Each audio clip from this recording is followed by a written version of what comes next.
जफ़ा आपका म्यूट है।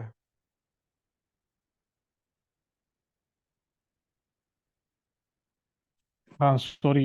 ये इंटरनेट कनेक्शन मैंने फर्स्ट हैंड यूज आमा को बताया था कि इधर प्रॉब्लम है मेरे शहर में। आई डोंट नो, वोट्स के बाद काफ़ी प्रॉब्लम इधर सुनने में आ रहा है, तो अभी मैं एक्सपीरियंस भी कर रहा हूँ। खैर, मास्टर्स किया है अभी मैंने रिसेंटली, और विद 110, ओवर 110 कम लाउडे, तो दिस इज लाइक डिस्टिंक्शन। जिस तरह हमारे यहाँ 4/4 होता है, this is the highest possible rank that you can achieve in Italian education system. And I am also an x student of university of agriculture Faisalabad. तो मैं और ये आपके होस्ट उसामा जो हैं, हम बैच फेलो हैं। तो नेक्स्ट हम स्टार्ट करते हैं, देखते हैं कुछ चीज़ों को। ये है इटली का मशहूर एक क्लोसियम, जो कि रोम में है, और this is one of the most iconic buildings in the world. Okay, तो हम अपना थोड़ा कंटेंट देख लेते हैं। आज हम देखते हैं कि इंट्रोडक्शन हो गया हल्का फुल्का, then why we will study abroad and why Italy specially, and then we will see कि इटली की कुछ जो मशहूर यूनिवर्सिटीज़ हैं, और फिर हम प्रोसेस देखेंगे, और जनरल एडमिशन रिक्वायरमेंट्स और डॉक्यूमेंटेशन। तो ये हम सारी चीज़ें अब देखते हैं।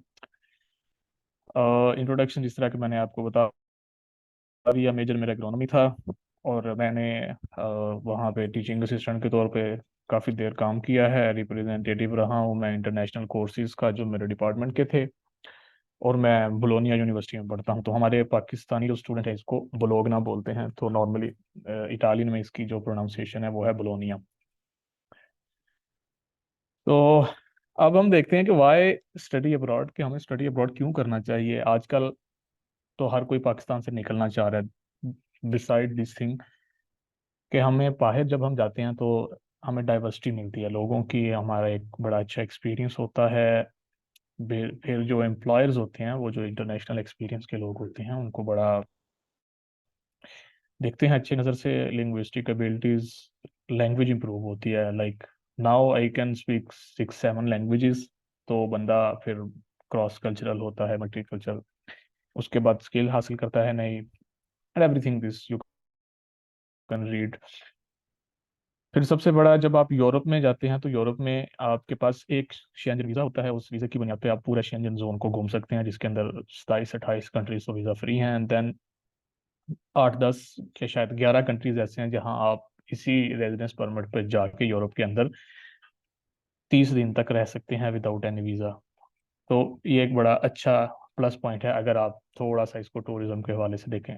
तो हमारे अंदर टूरिज्म का कीड़ा कुछ ज़्यादा था, तो दैट्स वाई हम यहाँ चले गए। तो अब हम बात करते हैं वाई इटली। तो इटली, ये एक जनरल सी है, इसका इंट्रोडक्शन है। इटली का इटालियन रिपब्लिक इसका नाम है, रोम कैपिटल है। मेन रिलीजियस इनका जो है रिलीजियन, वो रोमन कैथोलिक है। कॉस्ट ऑफ लिविंग के हिसाब से ये एक मॉडरेट कंट्री है। 4,000 to 6,000 यूरोस पर ईयर में आप गुजारा कर सकते हैं, कोई मसला नहीं होता। और जो international under graduate tuition fees हैं और पोस्ट ग्रेजुएट ट्यूशन फीस हैं, ये बड़ी माकूल हैं as compare to other European countries, जहाँ पे तकरीबन 8-10-12 हज़ार यूरो तक जाती हैं फीसिस। तो इनकी आलमोस्ट 900 यूरो, 400 से 500 शुरू होती हैं, और 2,000-2,500 तक भी जाती हैं, विच इज़ फेयरली अफोर्डेबल अगर आप स्कॉलरशिप पे नहीं भी जाते तो। और उसके बाद फ्री फ्री एजुकेशन है मोस्टली। 90% तक मैं कह सकता हूँ कि यहाँ जो स्टूडेंट्स हैं वो फ्री पढ़ते हैं एजुकेशन आफ्टर स्कॉलरशिप, जो कि इनका रीजनल स्कॉलरशिप होता है। और उसके बाद इटली बहुत खूबसूरत है। यहाँ 53 यूनेस्को की हेरिटेज साइट्स हैं, वर्ल्ड हेरिटेज साइट्स, जो कि दुनिया में सबसे ज़्यादा हैं। एंड देन इसके अंदर एक और दो कंट्रीज हैं, सैन मरीनो और वेटिकन सिटी। वेटिकन सिटी में इनका पोप बैठता है। तो खैर, ये एक इनकी ब्रीफ सी इंट्रोडक्शन हो गई इटली की, why we have to study abroad and everything. अच्छा उसामा, अगर आवाज़ ना आ रही हो तो आपने मुझे बता देना है, मैं बता क्योंकि दूंगा। मुझे कोई पता नहीं है कब। हाँ, ओके। अब हम देखते हैं इटली की कुछ टॉप रैंक यूनिवर्सिटीज़ हैं। ठीक है, तो उसके अंदर यूनिवर्सिटी ऑफ बोलोनिया जो है वो हमेशा पहले नंबर पे ही आ रही होती है। आल्मा मेटर है, दुनिया की ओल्डेस्ट यूनिवर्सिटी है। तो ये इनके मुखफ़फ़ हैं यूनिबो बोलोनिया से। उसके बाद सेपियंजा यूनिवर्सिटी ऑफ रोम, तो यूनी रोमा। रोम को रोमा बोलते हैं। रोमा में तीन चार यूनिवर्सिटीज़ हैं, Uni Roma one, Uni Roma two. Two university जो है वो यूनिवर्सिटी ऑफ टॉर वेजेटा है। फिर यूनिवर्सिटी ऑफ मिलान है, इसको यूनिमी बोलते हैं। यूनिवर्सिटी ऑफ पादुआ या पदोवा इसको बोलते हैं। Venice, university of Venice, Venezia इसका नाम है बेसिकली। और Naples, Naples Federico two university है। फिर इनकी पॉलिटेक्निकल यूनिवर्सिटीज़ हैं, ये बहुत अच्छी यूनिवर्सिटीज़ हैं इंजीनियरिंग के हवाले से। तो यूनिवर्सिटी ऑफ जो मिलान है ना, पॉलिटेक्नो दी मिलानो, मिलान को मिलानो बोलते हैं, ये बहुत अच्छी हाई रैंक्ड इंजीनियरिंग यूनिवर्सिटी है। अगर आप इंजीनियरिंग में हैं और आपकी अच्छी सीजीपीए है तो आपकी इटली के अंदर अगर आप देख रहे हैं तो फर्स्ट चॉइस जो होनी चाहिए पॉलिटेक्नो दी मिलानो होनी चाहिए और टोरिनो होनी चाहिए। बहुत अच्छी यूनिवर्सिटीज़ हैं इंजीनियरिंग के हवाले से। ठीक है, तो ये इनकी जो टॉप रैंक यूनिवर्सिटीज़ हैं वो हैं। अदरवाइज इसके अलावा तकरीबन 150 के करीब यूनिवर्सिटीज़ हैं, और आप उसको गूगल पे आराम से सर्च कर सकते हैं, मैं वो भी आपको बता दूंगा। देन हम देखते हैं इनके एडमिशन रिक्वायरमेंट्स जो है ना, जनरल एडमिशन रिक्वायरमेंट्स, क्योंकि हमारा किसी भी स्कॉलरशिप के लिए, खासतौर पर इटली के लिए, जो फर्स्ट जो भी स्टेप होगा वो होगा एडमिशन। तो एडमिशन के लिए हम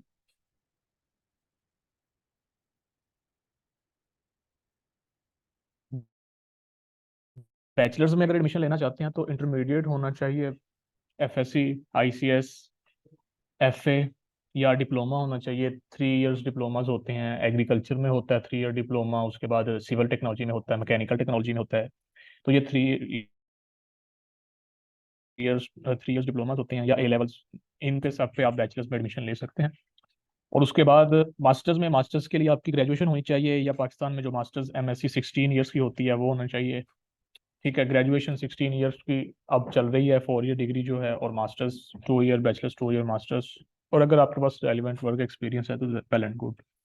एंड देन पीएचडी है तो पीएचडी भी मास्टर्स और एमफिल होना चाहिए आपके पास, पब्लिकेशन, ये सारी चीज़ें पीएचडी के लिए वैसे ही ओके होती हैं, रिक्वायर्ड होती हैं। And then gap is accepted, 2 4 5 साल का गैप, इवन हमने 10 साल तक के गैप के भी स्टूडेंट्स एक्सेप्ट होते देखे हैं। तो लेकिन साथ वो प्रोफेशनल एक्सपीरियंस हो तो बहुत अच्छी बात होती है। ये तो सारी थी रिक्वायरमेंट्स, नॉर्मल रिक्वायरमेंट्स, ये हर जगह की रिक्वायरमेंट्स तकरीबन यही होती हैं। उसके बाद हम देखते हैं एडमिशन का प्रोसेस जो है ना वो इटली में, खास तौर पे क्योंकि ये फोकस्ड है सेमिनार इटली को लेकर, तो इटली में सबसे पहले आपने एडमिशन लेना है। एडमिशन की ऑनलाइन एप्लीकेशन आपने देनी है, फी पे करनी है। ये पीएचडी के लिए भी वैसे ही है, मास्टर्स के लिए भी वैसे ही है, ऑलमोस्ट 90% तक। ऑनलाइन एडमिशन होता है आपका, एप्लीकेशन आप फिल करते हो, फी पे करते हो, देन उस एप्लीकेशन की एवेलुएशन होती है, एंड देन आपका इंटरव्यू होता है। मास्टर्स में बहुत सारे कोर्सेज में नॉर्मली एडमिशन नहीं होता, आपकी सीजीपीए अगर अच्छी है तो आपका एडमिशन हो जाता है।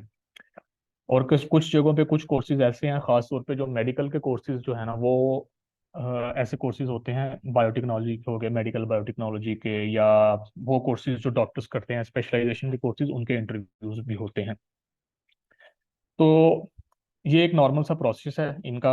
आपने पहले अप्लाई करना है, सारे डॉक्यूमेंट्स देने हैं, उनकी वैल्यूशन होगी, लिस्ट बनेगी, रैंकिंग होगी, उसके बाद आपका एडमिशन होगा, इंटरव्यू। फिर उसके बाद होती है सेकंड स्टेप पे प्री इनरोलमेंट। कुछ यूनिवर्सिटीज जो है ना वो ऊपर वाला स्टेप नहीं करवाती हैं, वाला एडमिशन वाला, इवैल्यूएशन वाला, वो डायरेक्ट कहती हैं, जिस तरह के नेपल्स यूनिवर्सिटी है फेडरिको, वो कहती है डायरेक्ट आप प्री इनरोलमेंट वाली वेबसाइट से जाके अप्लाई करें। तो ये एक अच्छी चीज़ है, एक इसमें बुरी चीज़ है। प्री इनरोलमेंट एक सेकंड स्टेप है एडमिशन का, जिसके अंदर यूनिवर्सिटी इटली एक वेबसाइट है, यूनिवर्सिटी इटली पोर्टल, और उस पोर्टल पे,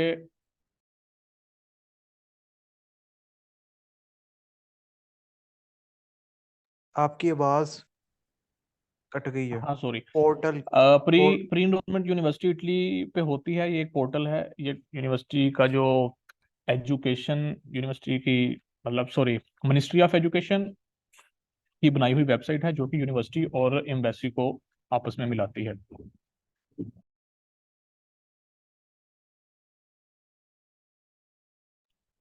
अच्छा, जब आपका एडमिशन हो जाता है तो आप इस वेबसाइट पे जाके प्री एनरोलमेंट करते हैं, और आपका फिर सारा डेटा आप इसके अंदर सेलेक्ट करते हैं कि आपने कौन से मुल्क की कौन सी एम्बेसी से प्री एनरोलमेंट करनी है, वीज़ा अप्लाई करना है।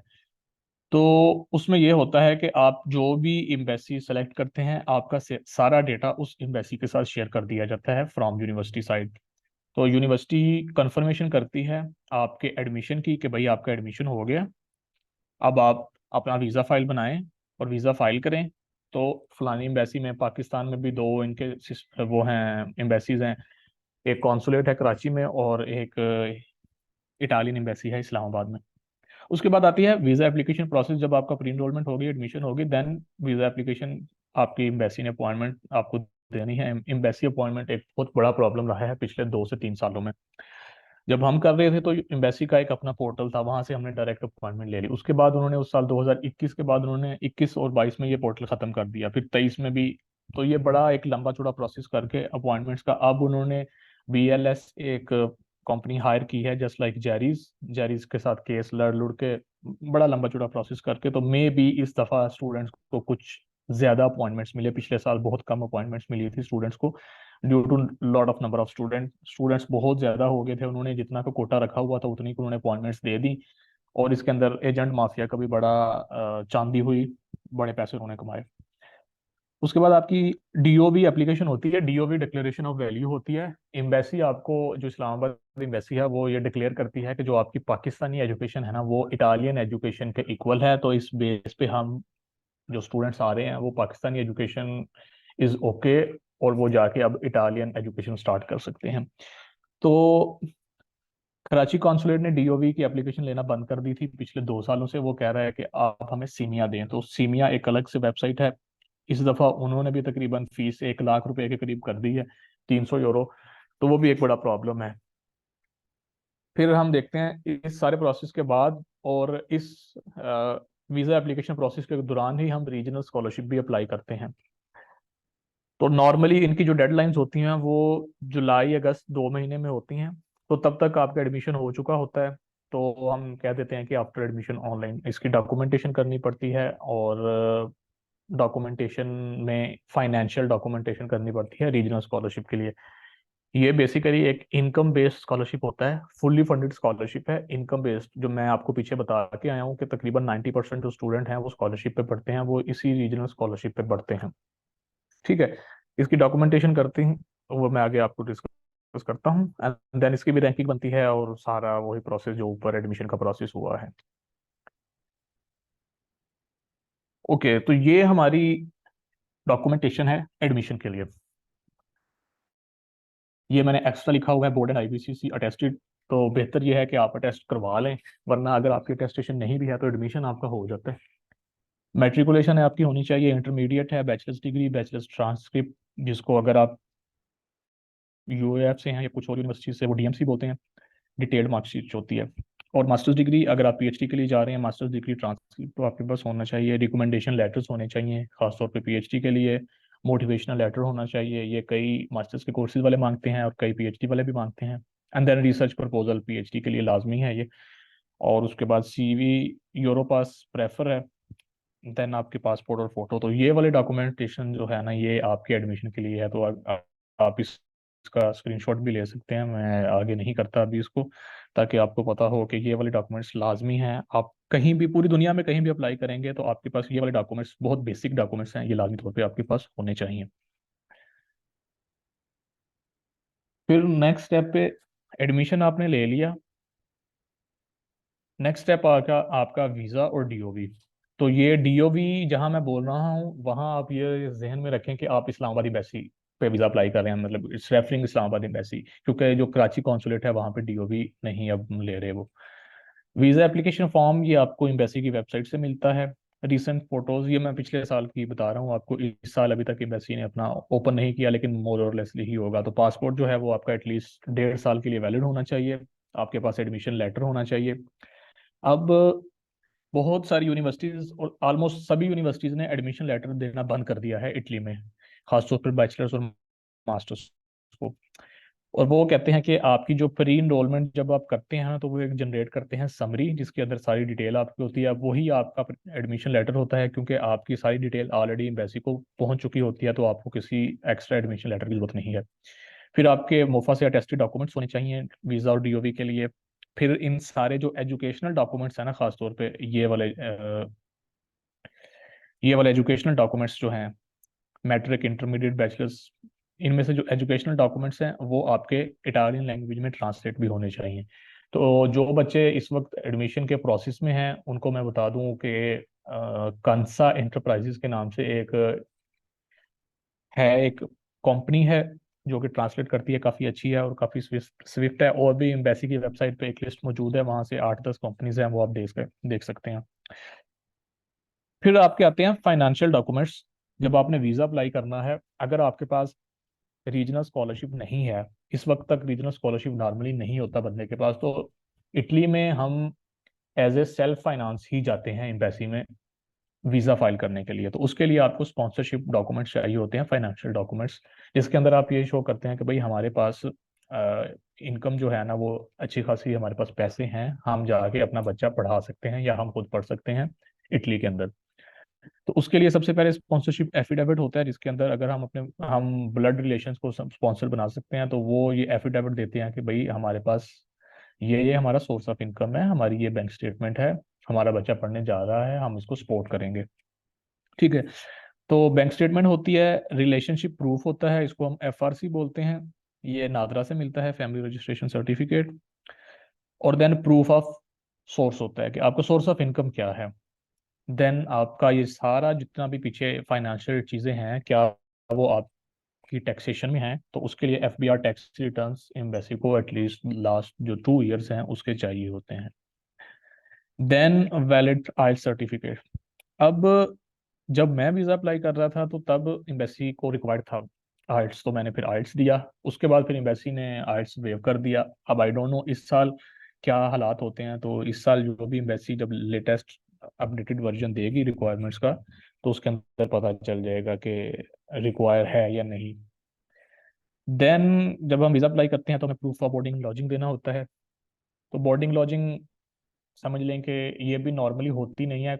अगर तो आपका मेरिट बेस्ड स्कॉलरशिप हो गया है तो उसके अंदर तो ये शामिल हो जाती है, अगर नहीं आप सेल्फ पे जा रहे हैं तो फिर आप हम इसको नॉर्मली एक फेक टाइप कहते हैं, आर्जी तौर पे जो बनाया जाता है वो इंटरनेट से बन जाता है। जब आप यहाँ तक पहुंचेंगे तो आपको पता चल जाएगा। मेडिकल हेल्थ इंश्योरेंस होनी चाहिए, ट्रैवल इंश्योरेंस होती है, एंड देन वीज़ा फी जो होती है ये सारी पे करनी होती है। तो ये सारे डॉक्यूमेंट्स आपके साथ लगते हैं जब आप वीज़ा और डीओवी फाइल करते हैं। डीओवी बेसिकली एक पेज होता है, उस पेज के ऊपर एम्बेसी ये डिक्लेयर करती है कि भाई हमने ये जो एजुकेशन हमने जो पढ़ा है, जो एम्बेसी को हमने प्रोवाइड किया है, that is okay to start education in Italy. बस इसको मैं इजी लफ्जों में बता दूं। देन हम बात करते हैं स्कॉलरशिप्स की। तो आपका एडमिशन हो गया, आपकी अपनी फाइल भी बन गई। अब स्कॉलरशिप हम देख लेते हैं। स्कॉलरशिप की बेसिकली तो इटली में 2 टाइप्स हैं नॉर्मली। एक मेरिट बेस्ड स्कॉलरशिप है जो कि यूनिवर्सिटी भी आपको ऑफर कर सकती है, डिपार्टमेंट भी कर सकता है। फॉर एग्जांपल यूनिवर्सिटी ऑफ पादवा जो आपको मैंने बताया, पादवा यूनिवर्सिटी के डिपार्टमेंट्स भी ऑफर करते हैं स्कॉलरशिप, और यूनिवर्सिटी खुद भी ऑफर करती है। इसके अलावा स्कॉलरशिप उसकी जो ब्लोनिया यूनिवर्सिटी है, मेरी वाली यूनिवर्सिटी, जो वो जीआरई बेस्ड करती है। अगर आपका जीआरई है तो वो मेरिट बेस्ड स्कॉलरशिप देते हैं, लेकिन उसके डिपार्टमेंट्स हैं, for example department of physics है, वेटरनरी साइंसेज है, तो ये वाले डिपार्टमेंट्स अपने भी 1 2 3 स्कॉलरशिप देते हैं। मेरिट बेस्ड स्कॉलरशिप में फी वेवर हो जाती है आपकी, आपको स्टाइपेंड मिलता है, आपको अकोमोडेशन मिलती है, और आपको साथ में कुछ ना कुछ खाने को भी मिलता है। मतलब आपकी रिड्यूस्ड फी होती है, खाने के जो चार्जेस होते हैं वो रिड्यूस हो जाते हैं आपके। सेम इसी तरह रीजनल स्कॉलरशिप है, ये भी एक फुली फंडेड स्कॉलरशिप है। इटली के 20 रीजन है, तो हर रीजन की एक इंडिपेंडेंट स्कॉलरशिप बॉडी है। आपका जिस भी यूनिवर्सिटी में एडमिशन हुआ है, आप चेक करते हैं कि आपका किस यूनिवर्सिटी में एडमिशन हुआ है फर्स्ट ऑफ ऑल। देन आप ये देखते हैं कि उसकी स्कॉलरशिप की बॉडी कौन सी है, फिर उसकी वेबसाइट पे जाके आप अप्लाई करते हैं। तो जो बड़ी यूनिवर्सिटीज़ हैं, बोलोनिया यूनिवर्सिटी का रीजन वो एर्गो आता है, इसके अंदर बोलोनिया आता है, पार्मा आता है, रज्जो एमिलिया आता है, और फेरारा। इसी तरह लंबार्दिया रीजन है, उसके अंदर 7 8 यूनिवर्सिटीज़ हैं, मिलान वाला जो रीजन है। देन कंपानिया रीजन है, वो नेपल्स वाला रीजन है। तो इस तरह इटली के 20 रीजन्स हैं, और हर रीजन में एक बॉडी है। इसकी अब होती है इनकम बेस्ड। तो हमने इनकम प्रूव करनी होती है कि हमारी इनकम इतनी है, या लो इनकम है, हमको बहुत ज़्यादा अमीर लोग नहीं हैं। तो उसके लिए ये जो स्पॉन्सरशिप एफिडेविट है ना, मैं कल भी एक ग्रुप में बता रहा था कि जो स्पॉन्सरशिप एफिडेविट और ये वाले जो हम डॉक्यूमेंट्स वीज़ा में लेकर चल रहे हैं, बेहतर यही है कि यही डॉक्यूमेंट्स और सब कुछ लेके आप इनकम बेस्ड स्कॉलरशिप में आए। उसके लिए आपके लिए बहुत आसानी होगी, क्योंकि आपका सब कुछ पहले से ही ऑलरेडी एफबीआर के पास मौजूद है। तो ये जो इनकम के डॉक्यूमेंटेशन जो आपने करनी होती है ना, ये आपने एफबीआर से अपना इनकम सर्टिफिकेट लेना होता है। बहुत सारे रीजन्स ऐसे हैं पाकिस्तान से जहाँ पे टैक्सेशन नहीं होती, तो वो टैक्स एग्जम्पशन का ले लेते हैं सर्टिफिकेट, और यहाँ से फिर आपने एफबीआर से इनकम सर्टिफिकेट बनवाना होता है। साथ ही साथ जो रीजन्स वो हैं वो मांगते हैं आपकी प्रॉपर्टी, देखते हैं आपके पास कोई रेजिडेंशियल प्रॉपर्टी तो नहीं है जिसके ऊपर आप रह रहे हैं। तो आपने ये भी देखना है, अगर आपके पास प्रॉपर्टी है तो आप उसकी एस्टिमेशन कर लेते हैं कि आपकी एरिया कितना है प्रॉपर्टी का, एंड देन आपकी उस प्रॉपर्टी की कीमत कितनी है। और वो कीमत एटलीस्ट जो मेरे रीजन में 500 यूरोज पर मीटर स्क्वायर के हिसाब से उन्होंने बताई होती है। तो अगर आपका 10 मीटर स्क्वायर का है तो वो समझ लेके 5,000 यूरो बन जाते हैं। देन इसकी ऑनलाइन एप्लीकेशन होती है, और ये एप्लीकेशन आपकी ऑलमोस्ट जुलाई एंड जून से शुरू हो जाती हैं। एप्लीकेशन जुलाई अगस्त तक चलती हैं, कुछ जगहों पे सितंबर तक भी जाती हैं। और अगेन उसकी फिर रैंकिंग बनती है, आपके सारे डॉक्यूमेंटेशन की एवेलुएशन होती है। और वो एवेलुएशन कैसे होती है वो मैं बता दूं आपको प्रोसेस। फर्स्ट ऑफ ऑल आपने एफबीआर से यहाँ से डॉक्यूमेंट्स लेने हैं। उन डॉक्यूमेंट्स को लेकर आपने मोफा जाना है।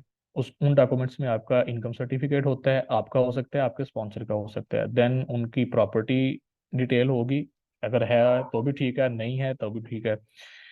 और उसके बाद आपका एफआरसी होगा, क्योंकि ये पूरी फैमिली की इनकम देखी जाती है। तो एफआरसी के अंदर से पता चलता है कि आपके फैमिली में कितने मेंबर्स हैं। ये सारे तीनों डॉक्यूमेंट्स मोफा से अटेस्ट होने के बाद, आइदर अगर आपका वीज़ा लग गया तो आप खुद लेकर इटली जाते हैं, या आप किसी के थ्रू भिजवाते हैं, किसी को भी हायर करते हैं, और वो आपके डॉक्यूमेंट्स पाकिस्तान की जो एम्बेसी है इटली में रोम, या पाकिस्तान का जो कॉन्सुलेट है मिलान में, वहाँ लेकर जाते हैं। ये डिपेंड करता है आपकी रीजन, अगर तो नॉर्दर्न एरियाज में है तो वो मिलान वाली साइड पे है, अगर सदर्न एरियाज में है या सेंट्रल इटली में है आपका यूनिवर्सिटी रीजन, तो वो रोम एम्बेसी। वहाँ से जाके ये डॉक्यूमेंट्स इटालियन लैंग्वेज में ट्रांसलेट होते हैं, और उसके बाद फिर ये डॉक्यूमेंट्स चलते हैं पेरफतूरा में। पेरफतूरा एक पुलिस का एक इदारा है जो कि लीगलाइज करता है। हमारे यहाँ पे नॉर्मली लीगलाइज करना होता है तो हम नोटराइज करवा लेते हैं, और वो लीगलाइज ही बन जाता है, नोटराइजेशन जिस तरह हम बोलते हैं। तो वो करते हैं पेरफतूरा वाले, जो कि पुलिस का एक हिस्सा होता है। वहां से फिर फतूरा होने के बाद आपके रीजनल जो स्कॉलरशिप के डॉक्यूमेंट्स हैं फिर वो यूनिवर्सिटी को सबमिट होते हैं, और उनकी बेस पे फिर यूनिवर्सिटी डिसाइड करती है कि आपका ईजे कितना बनना है। ईजे अब एक इकोनॉमिकल इंडिकेटर है जो कि आपके फैमिली मेंबर्स, उनकी इनकम और उनके पोटेंशियल खर्चों की बेस पे बनता है। तो ये अच्छा खासा इसकी तादाद होती है 23,000 यूरोज की। तो अगर आपकी फैमिली में 5-6 मेंबर्स जो हैं, इतने तो नॉर्मली हमारे देसी फैमिलीज में होते ही हैं। तो अगर 5-6 मेंबर्स हैं आपकी फैमिली में तो आपका ईजे अच्छा खासा नहीं बनता, अगर आपकी इनकम नॉर्मल है तो। हाँ, अगर आपकी इनकम आप 50 लाख 60 70 लाख 80 लाख शो करते हैं, इनकम नॉर्मली उतनी होती नहीं है, ना हम शो कर सकते हैं ना करते हैं। तो क्योंकि एफबीआर में भी प्रॉब्लम होती है, तो स्टूडेंट्स इसको 8 10 12 तक ही रखते हैं। तो इतनी इनकम शो करते हैं। खैर, ये एक अलग डिबेट है। तो कोशिश करनी है कि आपने वही कुछ यहाँ शो करना है जो आप पिछले डॉक्यूमेंट्स में यहाँ कर रहे हैं, ताकि आपका कॉन्ट्रडिक्शन कोई ना आए। देन आ जाती है पीएचडी स्कॉलरशिप। तो पीएचडी एक किस्म की यहाँ पे फुल टाइम जॉब ही है। अब पीएचडी यहाँ यूनिवर्सिटीज भी ऑफर करती हैं, कंपनीज भी ऑफर करती हैं, और रिसर्च सेंटर्स भी ऑफर करते हैं। तो इनकी जो पे होती है ये वेरी करती है। ये 1,200 यूरो से 2,000 2,500 3,000 यूरो तक भी हो सकती है। ये डिपेंड करता है रियली कि आप कहाँ पे कर रहे हैं। कुछ जो पीएचडीज हैं, फॉर एग्जांपल जो मैरी क्यूरी की पीएचडीज हैं, वो 2,500 3,000 तक भी दे देते हैं। और नॉर्मली अगर यूनिवर्सिटी आपको ऑफर कर रही है तो वो 1,200 यूरो तक देते हैं आपको। तो ये डिपेंड करता है।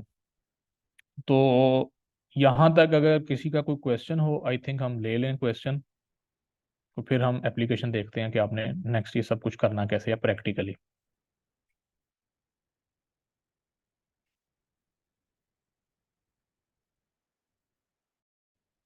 हाँ। जी जी, मैं इधर ही हूँ। हाँ, मैंने कहा अगर यहाँ पे देख लें, अगर किसी का कोई क्वेश्चन हो यहाँ तक जो कुछ जी बताया है, स्टूडेंट्स। तो उसमें हम फिर हम थोड़ा सा प्रैक्टिकली चीज़ों को देख लेते हैं। एक सवाल आया था, can we apply for two different programmes in one university? Yes yes yes, it it depends, it depends कि आपकी यूनिवर्सिटी ने अलाउ किया हुआ है या नहीं। For example university of Venice में मैं देख रहा था, आप दो में अप्लाई कर सकते हैं, पहले तीन में कर सकते थे, अब उन्होंने एक एप्लीकेशन फीस पे दो कर दिया है। इसी तरह पाविया में दो पे कर सकते हैं, बोलोनिया वालों ने ओपन रखा हुआ है, बोलोनिया वालों में आप तीन चार पे, चार पांच में कर सकते हैं। Can I apply on result waiting, I haven't receive my masters degree yet. Yes you can apply, लेकिन आप ये देख लें कि आप ये देख लें, ये मुझे आप डायरेक्ट मैसेज ना करें, बेशक आप एवरीवन करें मैसेज, ताकि सब लोग देखें मैसेज क्या आया है। मैं मैसेज को अ, ना एवरी वन करता हूँ। मैं हाँ, सेटिंग्स में एवरी वन करता हूँ। तो ताकि पता चले। अब वो एडमिशन मैंने वेटिंग वाले, वो वेटिंग वाले, रिजल्ट एक वेटिंग वाले मिनट, अप्लाई कर। एक मिनट, एक, सॉरी हुजैफा, मैंने आपको इंटरप्ट किया। डियर कोई स्टूडेंट्स, मसला नहीं। आप चैट की सेटिंग्स में जाके एवरी वन को सिलेक्ट करें और एवरी वन पे मैसेज करें, ताकि क्वेश्चंस जो हैं वो बाकियों को भी पता चलें और रिपीट ना हो। बिल्कुल। अच्छा, इसमें हम देखते हैं कि अब हम देखें कि रिजल्ट वेटिंग जो स्टूडेंट्स हैं उनके लिए डेडलाइन होती है आपकी सारी चीज़ें सबमिट करवाने को यूनिवर्सिटी में। नॉर्मली ये डेडलाइन सितंबर के एंड पे होती हैं या अक्टूबर के एंड पे होती हैं। तो अक्टूबर 30 तक अगर आप देख लें, आप यूनिवर्सिटी से डीएमसी ट्रांसक्रिप्ट यानी और डिग्री हासिल कर सकते हैं, तो ठीक है, यू कैन अप्लाई। और फायजा जुल्फकार कह रही हैं कि I have completed my MS from Pakistan, can apply for MS in Italy? Yes you can apply for MS again, इसमें कोई हर्ज नहीं है, लेकिन आप उनको ना बताएं, कोई मसला नहीं है कि आपने पहले से एमएससी किया हुआ है। प्री इनरोलमेंट मस्ट समझे? हाँ, जी जी जी, प्री इनरोलमेंट मस्ट है। प्री इनरोलमेंट के बगैर आपका काम ही नहीं चलेगा। जियाउल्लाह अशरफ साहब, प्री इनरोलमेंट के बगैर आपका काम नहीं चलेगा, मुझे ये डायरेक्ट मैसेज आया है। क्योंकि प्री इनरोलमेंट होगी तो आपका डेटा एम्बेसी को जाएगा ना, एम्बेसी को डेटा ही नहीं जाएगा तो एम्बेसी आपको अपॉइंटमेंट कैसे देगी? यूनिवर्सिटी फॉर एग्रीकल्चर, तकरीबन सभी पब्लिक यूनिवर्सिटीज़ में एग्रीकल्चर है। University of Milan, Padua, Venezia, Bologna, Naples Federico, Camerino, Pavia, university of Florence, Pisa, इन सब के अंदर एग्रीकल्चर मौजूद है। University of Tuscia with merit scholarship, और university of Bologna which with merit scholarship. University of Tuscia में जाओ फैजान साहब, बहुत अच्छी यूनिवर्सिटी है टस्किया। आपका आई थिंक अगर अगर तो आपका कोर्स यूनिवर्सिटी ऑफ टस्किया का फॉरेस्ट्री एंड एनवायरमेंटल साइंसेज है, बहुत अच्छा कोर्स है, आप डेफिनेटली जाओ उधर। बोलोनिया यूनिवर्सिटी में, बोलोनिया यूनिवर्सिटी रैंकिंग बहुत अच्छी है, सब कुछ अच्छा है शहर में, उधर स्कॉलरशिप भी मिल जाता है, लेकिन उधर ना बंदा दौड़ में रहता है, पीस ऑफ माइंड थोड़ा है बोलोनिया में। और टस्किया में मेरिट बेस्ड स्कॉलरशिप है, चुप करके जाओ वहां, छोड़ दो। आई हैव क्वेश्चन, अगर admission in nipple university in December, my classes from September, my 23-24 की तो सारी खत्म हो गई है ना, अब तो एकेडमिक टेक्नो का क्वेश्चन है। अब 23-24 की जो प्री इनरोलमेंट समरी है, ये आप अपने डिपार्टमेंट से कंफर्म करें। दिसंबर में आपको पता नहीं किस तरह एडमिशन मिल गया, इन दिसंबर फ्रॉम सितंबर, ओके। अगर तो आपकी सितंबर 2024 से आपकी क्लासेस स्टार्ट है ना, तो फिर आप समझ लो कि 24 में हो आप। तो वो आप अपनी यूनिवर्सिटी से कंफर्म करें, ये मुझे इस वक्त कंफर्म नहीं है, क्योंकि प्री इनरोलमेंट तो शुरू ही नहीं हुई।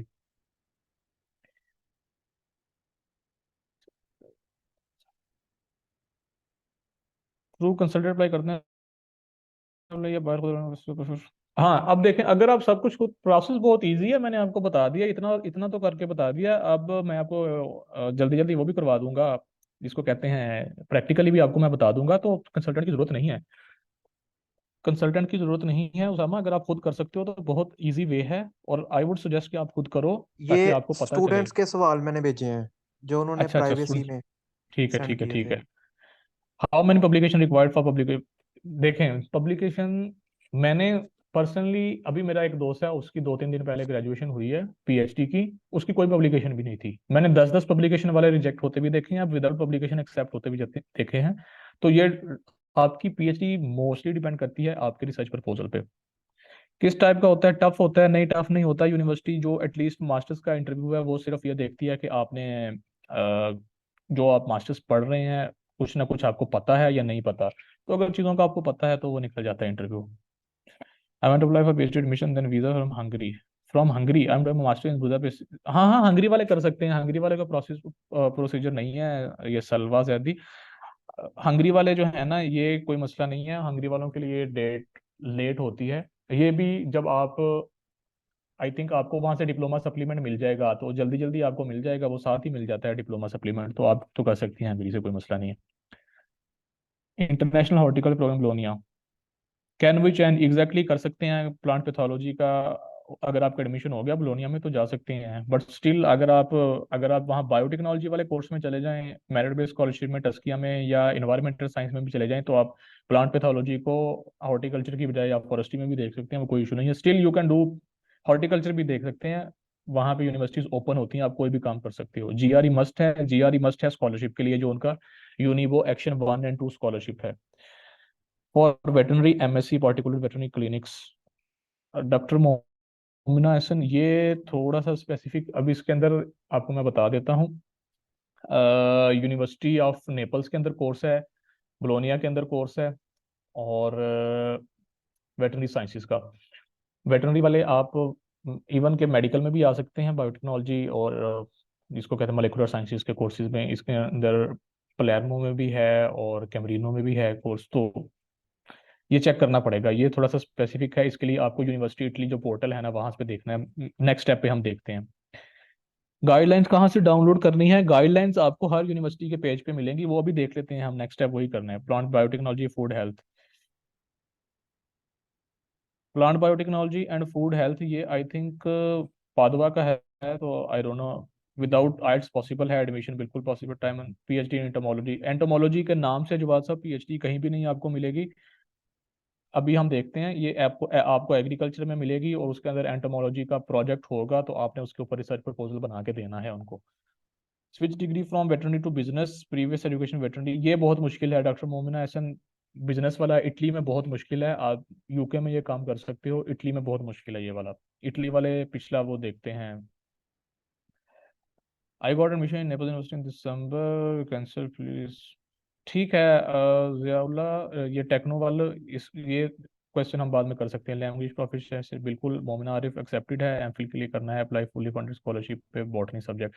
बॉटनी में आपको कहीं भी सब्जेक्ट नहीं मिलेगा, आपको या तो प्लांट साइंस मिलेगा या आपको एग्रीकल्चर में मिलेगा। बॉटनी के नाम से आप इसको, ये मोलिकुलर साइंसेज में मिल, हाँ बॉटनी का एक कोर्स है यूनिवर्सिटी ऑफ मिलान में, बल्कि मुझे याद आया, प्लांट साइंसेज के नाम से वो बॉटनी का कोर्स है, उस पर आप अप्लाई कर सकते हैं। वो के हाईली सिलेक्टिव है, और उसका इंटरव्यू होता है, टेस्ट होता है। यूनिवर्सिटी ऑफ मिलान में एक बॉटनी का प्लांट साइंसेज के नाम से कोर्स है, ये जिसने भी भेजा है एमफिल के लिए, तो ये वो यूनिवर्सिटी ऑफ मिलान में देख लें। सर जीआरई बेसिकली ये एक आपका एप्टीट्यूड टेस्ट होता है। एप्टीट्यूड ये उसामा आपको बेहतर बता सकता है, जीआरई मैंने तो किया नहीं हुआ, तो ये इस तैयारी के अंदर मौजूद है। उसामा अगर आप बताना चाहते हो, जीआरई पीएचडी के लिए जीआरई रिक्वायर्ड नहीं है, इटली में रिक्वायर्ड नहीं है। ठीक है, ये दोनों मीरज और आतिफ नज़ीर साहब पीएचडी के लिए रिक्वायर नहीं है। पीएचडी अभी हम देख लेते हैं थोड़ी सी देर में। ईपीसी जो यूनिवर्सिटी में था उसे यूज बिल्कुल कर सकते हैं। वीज़ा के लिए फ्रॉम एम्बेसी, वीज़ा अगर एम्बेसी ने आइट्स मांगा हुआ तो फिर आप इस्तेमाल नहीं कर सकते, अदरवाइज आप कर सकते हैं। यूनिवर्सिटी ऑफ बोलोनिया में फसीहा संबंध जीआरई मस्ट है फॉर मेरिट बेस्ड स्कॉलरशिप, और उसका नाम है यूनिवो एक्शन 1 एंड 2। आप लिखें यूनिवो एक्शन 1 एंड 2, आपको मिल जाएगा। व्हाट इज अबाउट पी, अच्छा जी, पीएचडी जोलॉजी मैं आपको बता रहा हूँ, बॉटनी जोलॉजी ये नहीं है इधर। या आपको एनिमल साइंस मिलेगा, या आपको मोलेकुलर साइंस मिलेगा, या आपको कंजर्वेशन मिलेगा, इस तरह के कोर्सेज मिलेंगे आपको। जोलॉजी या बॉटनी के नाम से कोर्सेज नहीं मिलेंगे आपको। ये उज़ैर अहमद अवान, रियली डिपेंड्स कि आप जो पीएचडी के प्रोजेक्ट पे अप्लाई कर रहे हो ना, वो आप उनको कितना सेटिस्फाई कर सकते हो अपना टॉपिक चेंज करने के लिए। ठीक है, नॉर्मली इटली में ये प्रैक्टिस है कि वो जो आप पिछला आपका स्टडी कैरियर है, स्टडी जो चीज़ आप लेकर चल रहे हो, वो इसी को देखते हैं। उसके लिए उन्होंने स्पेशल इवन रखा होता है, बताया होता है कि अगर आपकी प्रीवियस एजुकेशन इस चीज़ से रिलेटेड है, then you can apply in this course. Food science वाले बिल्कुल कर सकते हैं। अब आई डोंट नो क्या करने की आप बात कर रहे हैं। MS food science, MS food science, हाँ फूड साइंस के नाम से काफ़ी डिग्रीज अवेलेबल हैं, बोलोनिया में है, पार्मा में है, पादवा में है। फूड एंड वाइन के नाम से बहुत अच्छी डिग्री है। फिर इसके बाद यहाँ पे है, टस्किया में है, तो ये आप कर सकते हैं। आइडियाज़ के नाम से एक कोर्स है बारी में। एमएस फिजिक्स के लिए कौन सी यूनिवर्सिटी बेस्ट है? फिजिक्स के लिए पॉलीटेक्नो दी मिलानो बेस्ट है, अगर आप देख लें वहाँ आपको मिल सकता है। टोरिनो, बारी, बोलोनिया, ये फिजिक्स की बहुत अच्छी यूनिवर्सिटीज़ हैं। I am doing PhD in environment science and engineering in China from September, now I want to change my PhD in India, I complete my masters in environment. यार normally बिल्कुल आप सैयद नवीद कमर, आप जिस तरह सब लोग कर रहे हैं आप वैसे ही ये एडमिशन प्रोसीड करेंगे, इसमें कोई अलग से चीज़ नहीं होगी। जस्ट जब आपने प्री इनरोलमेंट करनी है, आपकी प्री इनरोलमेंट आप बजाय पाकिस्तान सेलेक्ट करने की आप चाइना सेलेक्ट करेंगे। जिस चाइना का आप जब सेलेक्ट करेंगे तो ऑप्शन आ जाएगी आपको, आपने कहाँ से वीज़ा अप्लाई करना है। आई डोंट नो, चाइना में बीजिंग से होगा वीज़ा, इसके अलावा कहाँ से होगा। तो सिर्फ आप वो सिलेक्ट करेंगे, बाकी आपका सारा प्रोसेस नॉर्मल होगा। उसके लिए आपको चाइना का रेजिडेंसी आपको शो करनी होगी कि आप चाइना से रेजिडेंट हैं, यहाँ के वीज़ा अप्लाई करने के अहल हैं। वो आप इनकी जो इटालियन एम्बेसी इन चाइना है वहाँ आप देख सकते हैं। तो बाकी चाइना से बहुत सारे दोस्त आते हैं, स्टूडेंट्स मेरे भी दोस्त हैं जो आए हुए हैं, तो उन्होंने भी सेम यही प्रोसेस फॉलो किया पीएचडी के लिए, क्योंकि आपको फाइनेंशियल तो कुछ चीज़ दिखानी नहीं होती, डॉक्यूमेंटेशन। आपको जस्ट वीज़ा अपॉइंटमेंट लेनी है, वीज़ा फाइल करना है, तो आप कर सकते हैं। सेवन से मेरे पास मास्टर एग्रीकल्चर डिग्री के रिलेटेड स्कोप में मेजर सॉइल साइंस, ये स्कोप जो है ना ये आपने खुद बनाना होता है स्कोप। सॉइल साइंस आप पाकिस्तान से करके धक्के भी खा रहे हैं, हम सॉइल साइंस वाले बिजनेस भी कर रहे हैं, सॉइल साइंस वाले बड़ी अच्छी जगहों पे लगे भी हुए हैं। सेवन सेमेस्टर में आप कर सकते हैं अप्लाई, लेकिन अगर आप देख लें कि अगस्त सितंबर तक अगर आपके हाथ में डिग्री होगी आप उसको टेस्ट करवा सकते हैं, सारी चीज़ें कर सकते हैं, तो then you must apply, otherwise आप वेट कर सकते हैं। बॉटनी का मतलब है plant sciences, Arisha Fatima. Plant sciences में आप डिग्री अप्लाई कर सकते हैं, एग्रीकल्चर में अप्लाई कर सकते हैं, बाहर इन चीज़ों में कोई कैद नहीं है।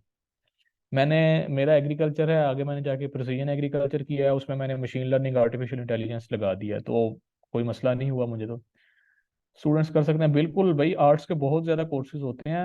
आर्ट्स में अब आपने, आई डोंट नो आपकी एरिया ऑफ एजुकेशन क्या है, तो आर्ट्स में आप करें लाजमी तौर पे। आर्ट्स के तो अलग से, बल्कि यूनिवर्सिटी, एक तो यूनिवर्सिटी है आर्ट्स की, अलग से एकेडमिक्स जो एकेडमीज होती हैं, परफॉर्मिंग आर्ट्स की एकेडमीज अलग से हैं, वो यूनिवर्सिटी इटली पे हम देखते हैं।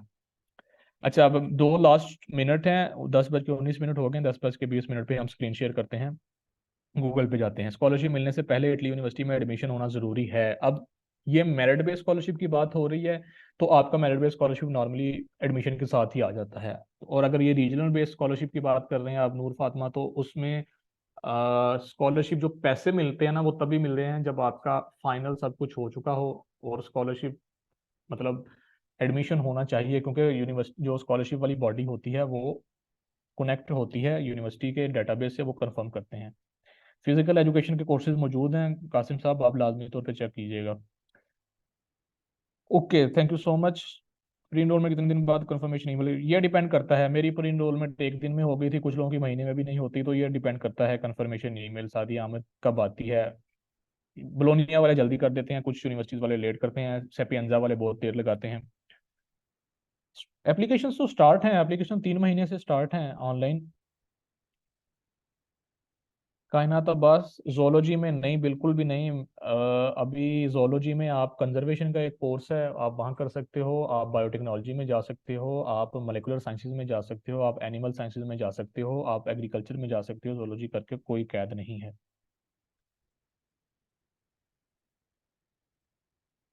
साद खान, मैं आपको फिर बता रहा हूँ, प्रिसीजन एग्रीकल्चर में आप जितनी मर्जी आप डिग्रीज कर लें, जब तक आपको काम करना नहीं आता आपका स्कोप नहीं होता। बाहर सब प्राइवेट चलता है काम, तो प्राइवेट में जब तक आपको काम करना नहीं आएगा आपका काम नहीं चलेगा, तो स्कोप आपने काम के जरिए बनाना होता है।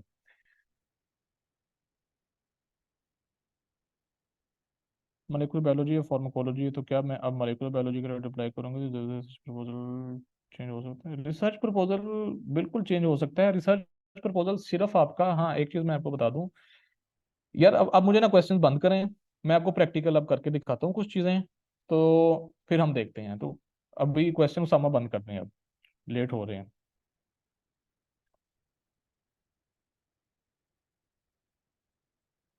अच्छा, हम अब एप्लीकेशन देखते हैं। क्वेश्चंस बहुत ज़्यादा हो गए हैं, इस तरह तो काम ख़त्म ही नहीं होगा।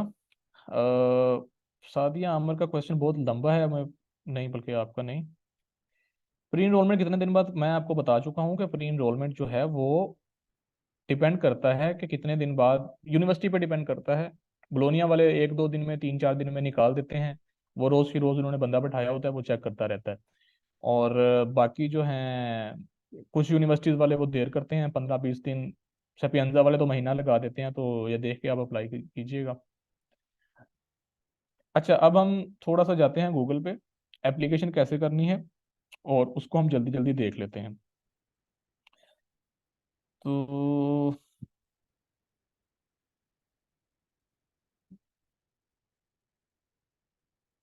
गूगल पे अब हम आगे हैं। मैच पे लगा हुआ था आईपीएल का। खैर, सबसे पहले आप लिखें गूगल पे आके public universities in Italy, easiest way. ये सारी वही यूनिवर्सिटीज़ आ गई हैं जो मैंने आपको बताई हैं। तो आप पे जब मैंने आपको दिखाया था 8-10 यूनिवर्सिटीज़, तो मैंने वहाँ लिखी हुई थी, मिलान थी, रोमा थी, नेपल्स थी, पादवा थी, बोलोनिया थी, फ्लोरेंस, पॉलीटेक्नो तुरिनो, ट्रेंतो, ये सारी पब्लिक यूनिवर्सिटीज़ हैं। आप इन यूनिवर्सिटीज़ की वेबसाइट विजिट करें इनको। आप अगर ये इटालियन में है तो आप यहाँ से इनको इंग्लिश में भी ट्रांसलेट कर सकते हैं। देन आप विकिपीडिया का ये वाला लिस्ट यूज़ कर सकते हैं आप पब्लिक यूनिवर्सिटीज़ की। तो हम यहाँ पे चले जाते हैं, बोलोनिया में चले जाते हैं। ठीक है, तो बोलोनिया यूनिवर्सिटी की वेबसाइट यहाँ पे कहाँ पे है, इन्होंने नहीं दी हुई। तो खैर हम यहाँ से डायरेक्ट चले जाते हैं, बल्कि यहाँ से भी पहले हम जाते हैं यूनिवर्सिटी इटली पे। यूनिबो पे नहीं हम जाते, यूनिवर्सिटी पे जाते हैं। यूनिवर्सिटी इटली से हम अपना कोर्स सेलेक्ट करते हैं। ये हम, मैं बैचलर्स के लिए कर रहा हूँ, मैं 2-3 मिनट बैचलर्स को देंगे, फिर हम पीएचडी को देखते हैं। तो ये एक वो पोर्टल मास्टर्स। है जहाँ पे, सॉरी, मास्टर्स। हाँ, मास्टर्स मास्टर्स का के, भी आप देखने लगे ना? जी जी, बैचलर्स और मास्टर्स। तो अभी हम देखते हैं, फर्स्ट ऑफ ऑल हम स्टडी इन इटली पे जाके हम देखते हैं व्हाट टू स्टडी। ठीक है, अब व्हाट टू स्टडी में ना, ये पहले तो इतनी अच्छी वेबसाइट नहीं थी, खैर उन्होंने अच्छी बना दी है। इंग्लिश भी है, इटालियन भी है, और चाइनीज़ भी आ गई है, वाह। तो खैर, अब देख लें आप अपने लिहाज से। अब हम यहाँ पे एग्रीकल्चर का कर लेते हैं, क्योंकि मुझे लगता है कि यहाँ पे एग्रीकल्चर के लोग ज़्यादा हैं। एग्रीकल्चर एंड वेटरनरी साइंसेज, अब हम इस पर क्लिक करते हैं। तो ये हमारे पास पूरे इटली में एग्रीकल्चर और वेटरनरी साइंसेज के जितने भी कोर्सेज हैं वो आ गए। ठीक है, ये 257 कोर्सेज हैं। यहाँ से अब हमने इसको असेंडिंग ऑर्डर में कर लेते हैं। यहाँ से लेवल 2 कर लेते हैं। मास्टर्स होता है इटली में लेवल 2। ठीक है, और यहाँ से हम इंग्लिश में कर लेते हैं इसको। तो हमने फिल्टर आउट कर लिया है, हमारे पास 36 कोर्सेज आ गए हैं। अब एग्री फूड सस्टेनेबिलिटी, जिस तरह मैंने आपको बताया है, पाविया का है ये कोर्स। एग्रीकल्चर एनवायरमेंटल बायोटेक्नोलॉजी, ये पेरूजिया का है, ये भी अच्छा कोर्स है। एग्रीकल्चर एंड फूड इकोनॉमिक्स, ये कैथोलिक यूनिवर्सिटी है मिलान के पास, क्रीमोना में, ट्रेंतो में। सॉरी, अभी इसको नहीं हमने जाना है यहाँ पे। एग्री फूड इनोवेशन मैनेजमेंट, ये भी ट्रेंतो में है, ये भी अच्छा कोर्स है। बायोटेक्नोलॉजी फॉर बायो इकोनॉमी, इसको B.Pharm बोलते हैं, मिलानो का कोर्स है ये, यूनिवर्सिटी ऑफ मिलान का। बायोटेक्नोलॉजी फिरेंजे, ये फ्लोरेंस का कोर्स है। ठीक है, तो ये वाला वेटरनरी साइंस का कोर्स है, यहाँ पे काफ़ी वेटरनरी वाले अप्लाई करते हैं। ये बोलोनिया का कोर्स है। फूड प्रोसेसिंग, फूड सेफ्टी, ये मैं आपको मतलब सारे बता रहा हूँ। यह नेचुरल रिसोर्स मैनेजमेंट का कोर्स है, ये भी फ्लोरेंस का है। Food science technology, Palermo, food and wine, Padova का बहुत अच्छा कोर्स है, मैंने आपको बताया है। और इंटरनेशनल हॉर्टिकल्चर साइंसेज का एक क्वेश्चन था, ये भी हॉर्टिकल्चर का कोर्स है। आपने साथ क्लास भी चेक करनी होती है। LM बोलते हैं, लाउरिया मैजिस्ट्राले को, इटालियन लैंग्वेज में, यानी मास्टर्स। तो जो 69 के मास्टर्स हैं वो सारे एग्रीकल्चर के होते हैं। 70 का फूड का, एग्रीकल्चर मतलब 70 फूड है, 69 एग्रीकल्चर है। Global environment and development, 69 environment management.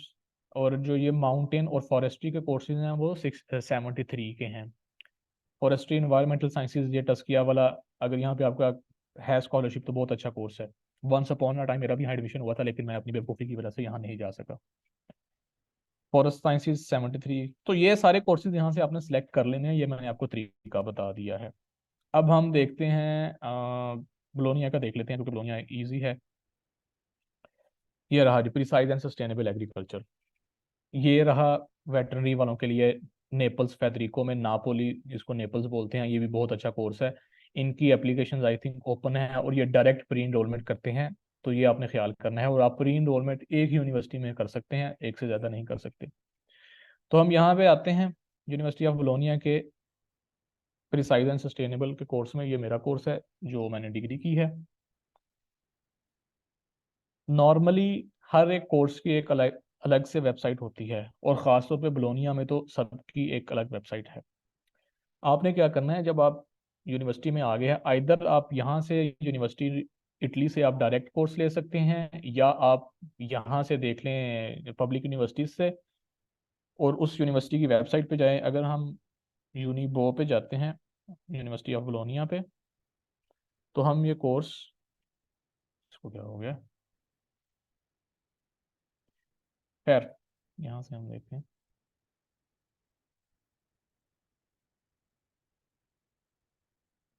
अब इन्होंने वेबसाइट इन्होंने भी चेंज कर दी है। ये रहा प्रिसाइज एंड सस्टेनेबल एग्रीकल्चर का कोर्स। सबसे पहले आपने इस एडमिशन वाले टैब को ढूंढना है,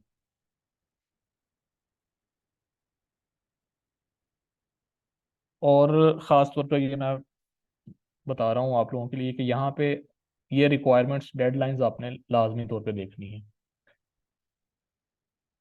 और फिर यहाँ पे आपने कॉल ऑफ एप्लीकेशन पढ़नी है। ये सारी इनकी डिटेल्स लिखी हुई है, general requirements, information on admission requirement, curricular requirements, linguistic requirements, procedure, deadlines, ये सारी चीज़ें उन्होंने लिखी होती हैं। ये आप ये फाइल डाउनलोड करके पढ़ें। ये सबसे पहला स्टेप होता है, पीएचडी के लिए भी ये पहला स्टेप है, और ये मास्टर्स के लिए भी पहला स्टेप है। ये बोलोनिया यूनिवर्सिटी की वेबसाइट आ गई। सबसे पहले आपने स्टडी पे जाना है। यहाँ से देखना है first and cycle cycle degree, second cycle degree, second cycle masters होता है, और पीएचडी। ठीक है, तो हम पीएचडी वालों के लिए साथ ही साथ यहाँ पे इनका पीएचडी भी देख लेते हैं। अब ये देखें पीएचडी प्रोग्राम्स, आपको मोस्टली पीएचडी प्रोग्राम या तो रिसर्च में मिलेंगे। यूनिवर्सिटीज़ की हर यूनिवर्सिटी की वेबसाइट के ऊपर एक रिसर्च का टैब होता है, एक स्टडी का होता है। या स्टडी में मिलेंगे या रिसर्च में मिलेंगे। पहले इनके भी रिसर्च में होते थे, अब ये स्टडी में आ गए हैं। तो आजकल 3 प्रोग्राम्स की एप्लीकेशन ओपन है, ये देखें। इकोनॉमिक्स, मैनेजमेंट, पॉलिटिकल साइंसेज, इन 3 की एप्लीकेशन ओपन है। अगले महीने में या इसी महीने के एंड पे बाकी सबकी एप्लीकेशन ओपन हो जाएंगी। तो मास्टर्स वाले ये यहाँ से क्लिक करें, एडमिशन रिक्वायरमेंट। ये जी आपकी एडमिशन रिक्वायरमेंट है, आपने ये पढ़ लेना सारा। मेथड्स, करिकुलर रिक्वायरमेंट, अब ये देखें, ये क्लास है। एल मतलब लाउरिया, जो इनकी बैचलर्स है। तो एग्रीकल्चर में, फूड में, फॉरेस्ट्री साइंसेज में आप कर सकते हैं अप्लाई। एनिमल साइंसेज वाले कर सकते हैं इस कोर्स में अप्लाई। फूड साइंस वाले कर सकते हैं, बायोटेक्नोलॉजी वाले कर सकते हैं, बायोलॉजिकल साइंस, एनवायरमेंटल साइंस, ये वाले बंदे जो है ना, ये डायरेक्ट अप्लाई कर सकते हैं। ठीक है, स्टिल इनसे रिलेटेड कोई अगर कोर्सेज जो है ना, मसलन इकोनॉमिक्स का कोर्स, इकोनॉमिक्स वाले भी अप्लाई कर सकते हैं इस कोर्स में। इनसे रिलेटेड जो कोर्स हैं एग्रीकल्चर से रिलेटेड, वो भी आप कर सकते हैं, लेकिन फिर वो चेक करते हैं कि आपने ये वाले कोर्सेज भी पढ़े हुए हैं, मैथ पढ़ा हुआ है, केमिस्ट्री पढ़ी हुई है, बायोलॉजी पढ़ी हुई है आपने, जोलॉजी, बॉटनी।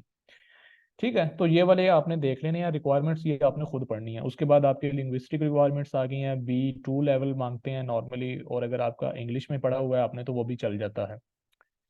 कुछ कोर्सेज इंग्लिश प्रोफिशिएंसी नहीं मानते, सॉरी, वो नहीं मानेंगे, वो कहेंगे आइट्स लेकर आए।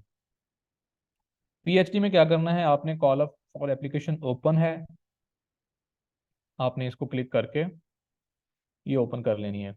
अब आजकल 40th साइकिल चल रहा है, इससे 39th वाला ख़त्म हो चुका है। कॉल फॉर एप्लीकेशन है, आपने कॉल फॉर एप्लीकेशन डाउनलोड करनी है। ये यूनिवर्सिटी की कॉल फॉर एप्लीकेशन है। हम डायरेक्ट यहाँ से कर लेते हैं कोर्स की कॉल फॉर एप्लीकेशन। ये कोर्स है हमारे पास इकोनॉमिक्स का, तो ये डाउनलोड हो गई है इकोनॉमिक्स की। अब ये देखें, हमारे पास सबसे पहले है 7 पोजीशंस हैं इकोनॉमिक्स की। सेम इसी तरह एग्रीकल्चर की होगी, प्लांट साइंसेज की होगी, सब की ऐसे ही होगी, बोलोनिया में भी और हर जगह पे ऐसे ही कॉल फॉर एप्लीकेशन डाउनलोड होगी, आपने करनी है। और उसके बाद आप सिंपली जाएं, ये आपके पास उन्होंने टॉपिक्स बता दिए हैं, position link to a specific topics. अब इनके अंदर इनके 3 करिकुलम्स हैं या शायद 2 हैं। हाँ, 2 करिकुलम्स इन्होंने दिए हुए हैं, लॉ एंड इकोनॉमिक्स और इकोनॉमिक्स। अब ये देखें, इसके आगे कोई नहीं है।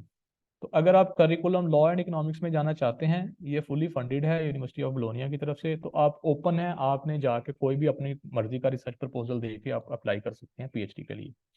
जस्ट लाइक, मतलब ये हर जगह ऐसे ही होगा। लेकिन यहाँ पे जो पीएचडी है, ये इन्होंने रीजन एमिलिया रोमानिया है, और economics choices in a context of scarcity of environment. तो ये वाला जो टॉपिक है ना, ये वाला आपने जो भी रिसर्च प्रपोजल लिखना है, इससे रिलेटेड लिखना है, तो आपकी इवैल्यूएशन होगी इस प्रोजेक्ट के लिए, इस पोजीशन के लिए। सेम इसी तरह ये भी इसी में आता है। अब ये कल्चरल में आगे इकोनॉमिक्स।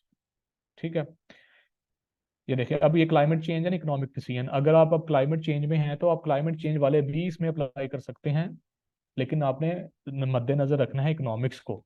तो ये खैर इस तरह आप अप्लाई कर सकते हैं।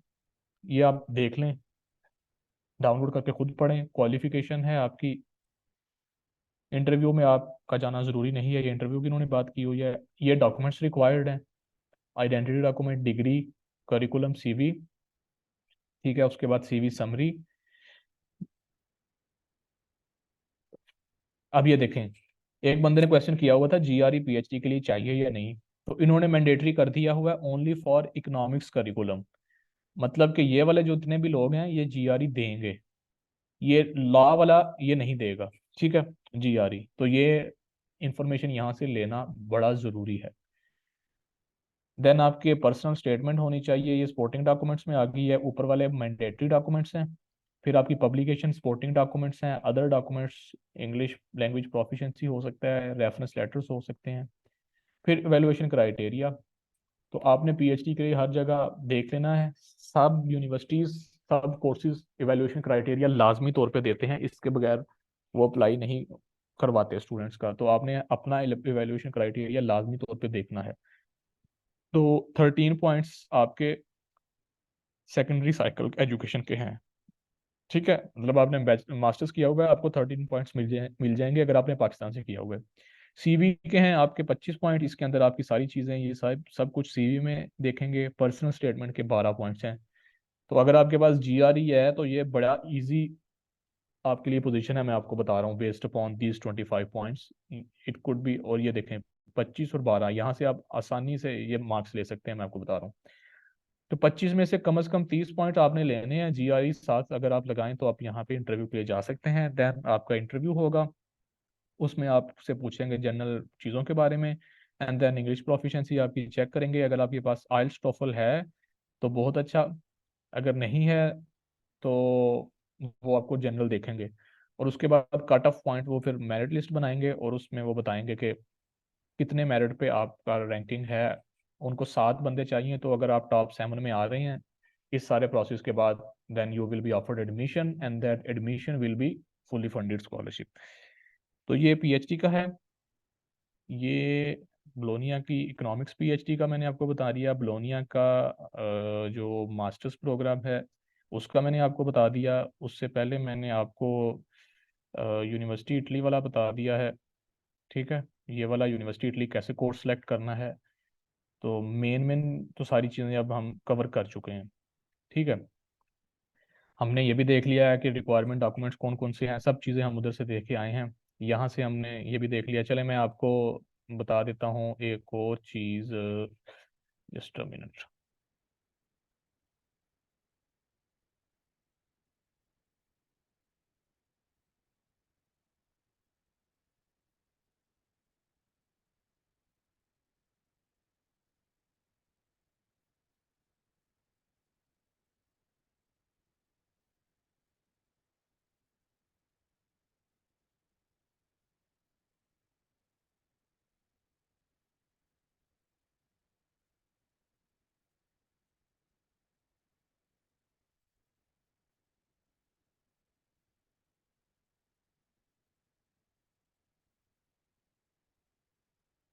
अच्छा, मैं आपको एक्चुअली बता रहा था कि हम पीएचडी पोजीशंस कहाँ से देख सकते हैं।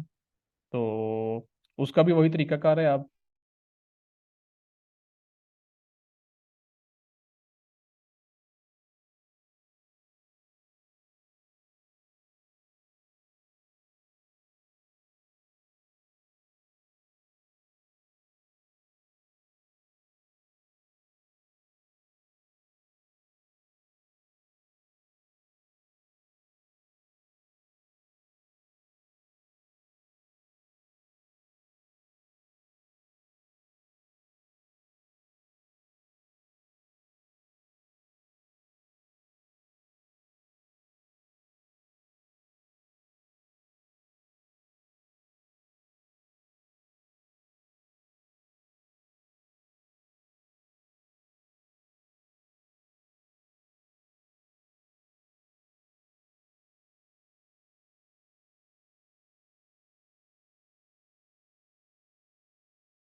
अभी उनका डिस्कनेक्ट हुआ है, अभी दोबारा कनेक्ट होता है तो फिर जो है हम दोबारा स्टार्ट करते हैं।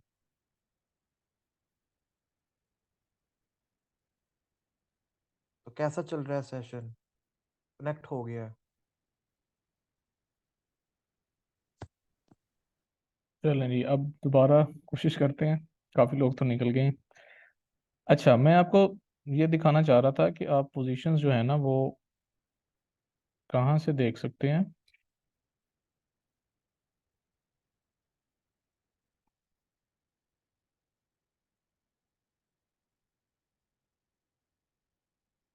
फेसबुक पे डॉक्टर जुनेद खान का जो ग्रुप है ना, पाकिस्तान स्कॉलरशिप लीग, और पाकिस्तान जो स्कॉलरशिप नेटवर्क है, ये दो सबसे अच्छे जगह हैं। यहाँ से स्कॉलरशिप आप देख सकते हैं। समा, आवाज़ आ रही है?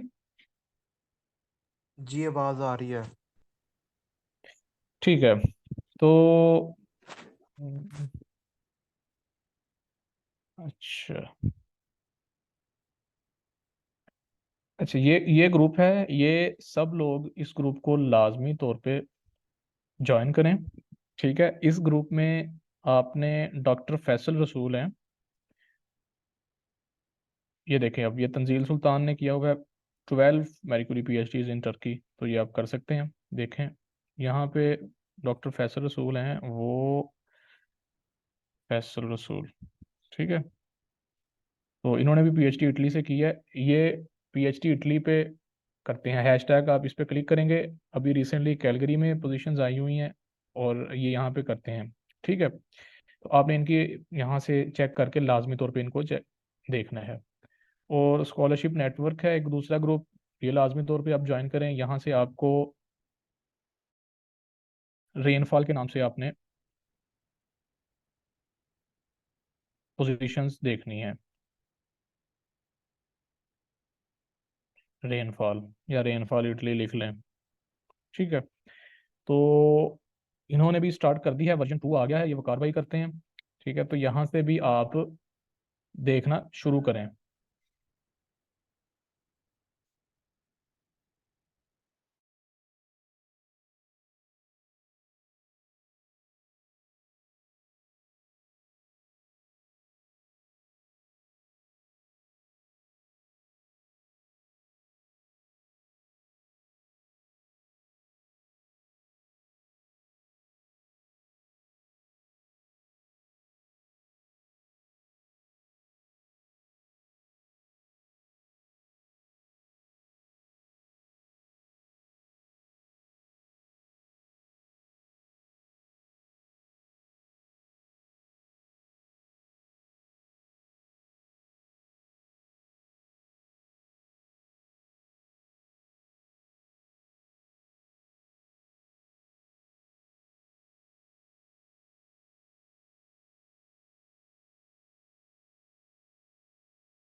यार ये तंग करते रहेगा। इसने दोबारा तंग करना शुरू कर दिया। खैर, मैं आपको ये बता रहा था कि यहाँ से अब रिसर्च सेंटर्स भी हैं इटली में। एग्रीकल्चर से रिलेटेड या बहुत सारे रिसर्च सेंटर्स भी हैं, जिसके अंदर सेंटाना का है, एक ये आया हुआ है, फिजिक्स का है अलग से, स्कोला नरमाले है, सुपीरियर कॉलेज उसको बोलते हैं। तो यहाँ से भी आप, अब इनकी आ गई है सासू साइंस इंस्टीट्यूट, यहाँ से आप इनकी पीएचडी पे जाएं। Call for application is now open, और यहाँ से आप इसको डाउनलोड करें। ठीक है, ये भी डाउनलोड हो गई है, इसको जल्दी से हम बस देखते हैं। और mathematics, natural science, life sciences में इनके पास 10 स्कॉलरशिप्स हैं। ये सारी डिटेल उन्होंने लिखी हुई है, ये आप पढ़ें लाजमी तौर पे। कंप्यूटर साइंस के 10 स्कॉलरशिप हैं, रीजनल साइंस, इकोनॉमिक्स, जियोग्राफी के 10 स्कॉलरशिप हैं। ठीक है, फिर ये बड़ी अच्छी अपॉर्चुनिटी है। 1600 यूरो आपको, 16,243 रुपये पर ईयर है। उसके बाद आपको ये अकामोडेशन भी देंगे आपको, बहुत ज़बरदस्त है ये बहुत अच्छा है, इसको आप चेक करें, जिसका भी रिलेटेड कुछ बनता है। तो यहाँ से आप पीएचडी पोजीशन यहाँ से भी देख सकते हैं, यहाँ से भी देख सकते हैं, वकार भाई की जो ये वाली पीएचडी रेनफॉल वाली पोस्ट है, यहाँ से देख सकते हैं आप। ठीक है, तो आई थिंक इट्स इनफ। और मास्टर्स के लिए सबसे जो अब बड़ा एक सोर्स है वो यूट्यूब भी है। तो आप यूट्यूब पे जाके लाजमी तौर पे फोकस करें, स्टडी इन इटली पे लिखें। बहुत सारे इटली के जो स्टूडेंट्स हैं वो यूट्यूबर्स अब बन चुके हैं, उनका अच्छा कंटेंट है, और वो भी आपको बताएंगे, बताते हैं, दिखाते हैं। सही है। और हम देखते हैं स्टडी इन इटली। ठीक है, तो ये WSL वाले बना के डालते रहते हैं। ये दीपांशु है यूरो ड्रीम्स वाला, इसका अच्छा कंटेंट है, आप इसको देख सकते हैं। इलियास है, ये वाला स्टूडेंट बोलोनिया यूनिवर्सिटी का है, आप इसका देख सकते हैं। तो हर स्टूडेंट ने वही चीज़ें बताई हुई हैं जो मैं ऑलरेडी आपको सब कुछ बता चुका हूँ। तो बाकी स्पेसिफिक अब आपने अपना टाइम ही इसको देना है, हर चीज़ आपको कोई स्पून फीड नहीं कर सकता। It's now your duty to spend time और चीज़ें देखें यहाँ से। ठीक है, जब आप ये सारी चीज़ें देखेंगे, समझेंगे, तब आपको पता चलेगा। इन हो मास्टर्स वाले ख़ास तौर पे इस वेबसाइट पे टाइम लगाएं, यहाँ से what to study, where to study देखें, इटालियन एजुकेशन सिस्टम समझें। और जो आर्ट्स वाले भाई थे उनका जो क्वेश्चन था, उसको मैं थोड़ा सा ना बस यहाँ पे बता दूं कि ये देखें, AFM जो होता है ना, ये अकेडमी, ये आर्ट्स की अकेडमीज हैं। ठीक है, तो यहाँ पे अगर हम इस पर क्लिक कर दें तो ये देखें, AFM 84 करवा रही हैं AFM। और आई डोंट नो अभी ये इंग्लिश में करवाती हैं कि नहीं। ये आपने आर्ट्स की एकेडमीज जो है ना, ये एकेडेमिया della Belle Arti दी मिलानो, ये मिलानो की एकेडमी है, ये कलाब्रिया की एकेडमी है। ये डांस आर्ट सारी चीज़ें इसके अंदर आती हैं। फिजिकल अगर आप, मतलब ये उनके लिए है मोस्टली, जो म्यूजिशियन या इनकी तरफ आर्ट आर्ट में इस तरफ हैं। अगर आप दूसरा FA वाला जो आर्ट्स होता है उसमें है, तो वो यूनिवर्सिटी में बहुत सारे कोर्सेज अवेलेबल हैं, वो आप यहाँ से देख सकते हैं। लीगल में, इकोनॉमिक्स में अपने हिसाब से देख के, यहाँ से भी समझ नहीं आती तो आप यहाँ से भी देख सकते हैं। आर्ट लिखने सिर्फ। ठीक है, तो ये आपके आर्ट्स के कोर्सेज आ जाएंगे। तो यूनिवर्सिटी में 3 है, आर्ट हिस्ट्री इंग्लिश में, आर्ट हिस्ट्री इन रोम ये है। फिर विजुअल आर्ट्स का कोर्स है, बोलोनिया में है, ये मल्टीलैंग्वेज है। उसके बाद इस तरह है, तो आप ये देख सकते हैं। ये अब आपका अपना अपना है। अब हम बढ़ते हैं अपनी, आई थिंक इसका हो गया है एप्लीकेशन वाला, ये वाला प्रोसेस, एप्लीकेशन हमने देख ली है सारी। एप्लीकेशन नहीं हमने देखी, हमने अभी तरीका देखा है, तो एप्लीकेशन उसी के अंदर से निकल आएगी। अगर आप कहते हैं तो मैं थोड़ा सा एप्लीकेशन आपको दिखा देता हूँ, otherwise I think it's more than enough. Now it's your duty to spend some time.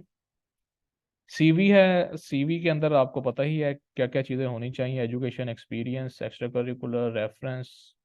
ठीक है, स्ट्रॉन्ग पॉइंट आपने बनाने हैं। Europa CV, how to make a Europa CV आप गूगल पे लिखेंगे आ जाएगी। राइटिंग का रिसर्च प्रपोजल, तो रिसर्च प्रपोजल आप नॉर्मली इसके अंदर यही इटली में होता है, स्टेट ऑफ आर्ट है कि इस वक्त जो आप रिसर्च कर रहे हैं, करवाना चाहते हैं, करना चाहते हैं, उनका क्या हिसाब किताब है, इंट्रोडक्शन है, background knowledge, methodology, time frame, future outcomes. तो ये वो जो फाइल डाउनलोड आप करते हैं उसके अंदर ही सब कुछ लिखा होता है।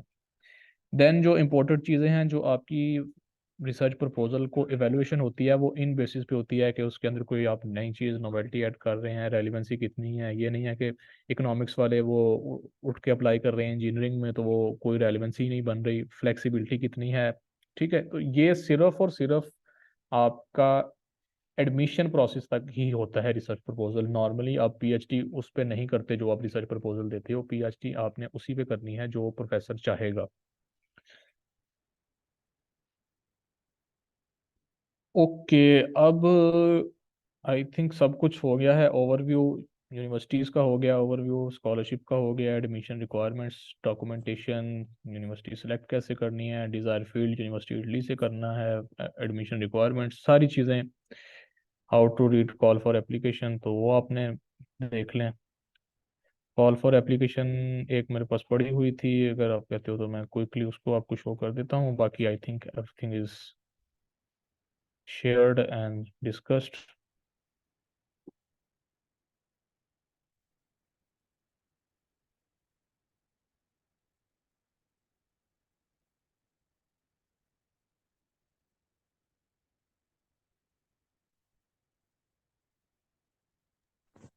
जी हुज़ैफ़ा, अब आपने कुछ और शो करवाना है या बस मैं आपकी एक तरफ? फाइल एक जी फाइल एक जी। शो कर रहा हूँ, and then how to read call for application, ये भी एक क्वेश्चन था। ठीक है। और ये रहा जी, सेंट आना यूनिवर्सिटी पिज़ा, इसका call for application, how to read call for application. तो ये देखें, आप हाइलाइटर ऑन करें अपना पॉइंटर और चेक करें। अब मैं एग्रीकल्चर से रिलेटेड हूँ, मैंने ये कॉल फॉर एप्लीकेशन पढ़ी, मुझे नज़र आई 55 पोजीशंस है, agro biodiversity, agro biosciences. Then fact sheet उन्होंने बताया है, उसके अंदर चीज़ें होंगी सारी। देन लाउरिया मजिस्ट्राले चाहिए उनको, यानी मास्टर्स डिग्री चाहिए, तो वो देख लें। फिर ये रहा जी 30 सितंबर, वो जो जिनका रिजल्ट अभी नहीं आया था उनके लिए